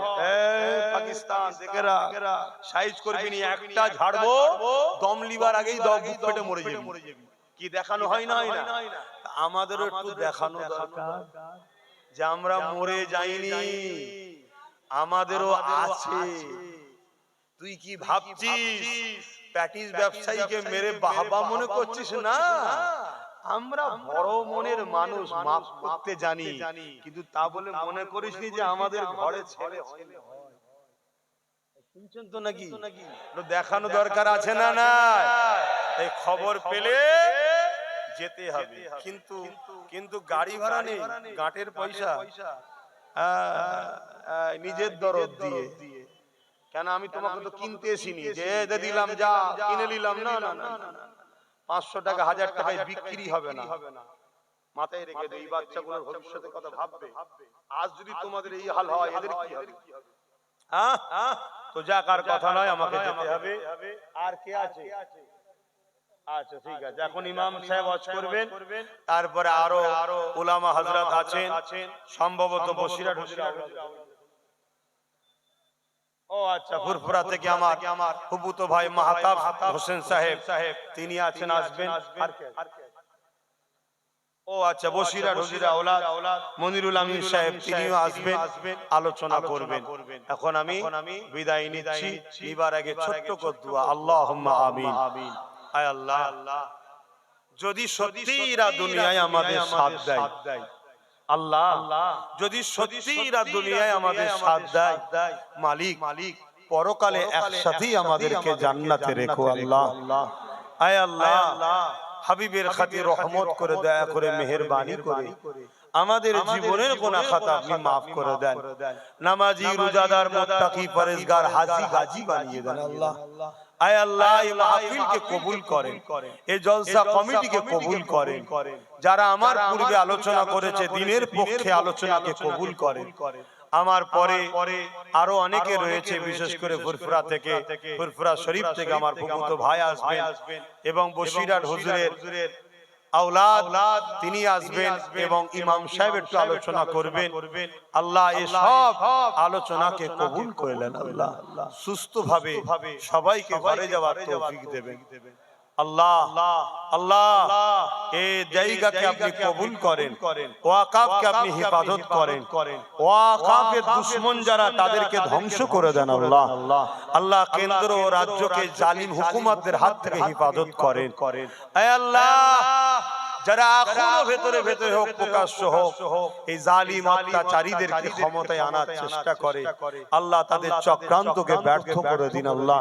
আপনি আমার ভাই নওশাদকে কামিয়াবি দান করুন আল্লাহ। আল্লাহ আমার নলেজ সিটিকে আপনি কবুল করে নেন আল্লাহ। এই গরিব দুঃখী অসহায় ভাইদের রুজিতে, কারবার, ব্যবসা বাণিজ্যে বরকত দেন।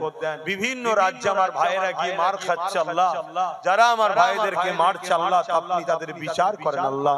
আমার ভাইদের জান মাল ইমানের হেফাজত করেন আল্লাহ। আখেরি দোয়া তো হবে, আমি এতটুকু দোয়া চাই মালিক, দুনিয়ায় আমাদেরকে একসাথে রাখেন, পরকালে একসাথে জান্নাত নসিব করেন। বহুত ভাই পরিবর্তন হয়েছে, বিগত দিন এদিক ওদিক ছিল, আল্লাহ তাদেরকে মাফ করে দেন। এখনো যারা আসেনি আসার তৌফিক দেন, যেগুলো হিদায়াত হবার নয় আল্লাহ আমাদের রাস্তার কাঁটা পরিষ্কার করে দেন আল্লাহ। আমিন আমিন আমিন। আল্লাহ আপনার ভরসায় চলি, আপনার হাওয়ালায় থাকি, আপনি ছাড়া আমার কেউ নেই। হাসবুনাল্লাহু ওয়া নি'মাল ওয়াকিল, নি'মাল মাওলা ওয়া নি'মান নাসির। আল্লাহ আপনার কাছে সাহায্য চাই, আপনি আমার জন্য যথেষ্ট। ঈমানের জান মাল হেফাজত করবে আল্লাহ। আমিন সুম্মা আমিন। বারহাক লা ইলাহা ইল্লাল্লাহ, লা ইলাহা ইল্লাল্লাহ, মুহাম্মাদুর রাসূলুল্লাহ।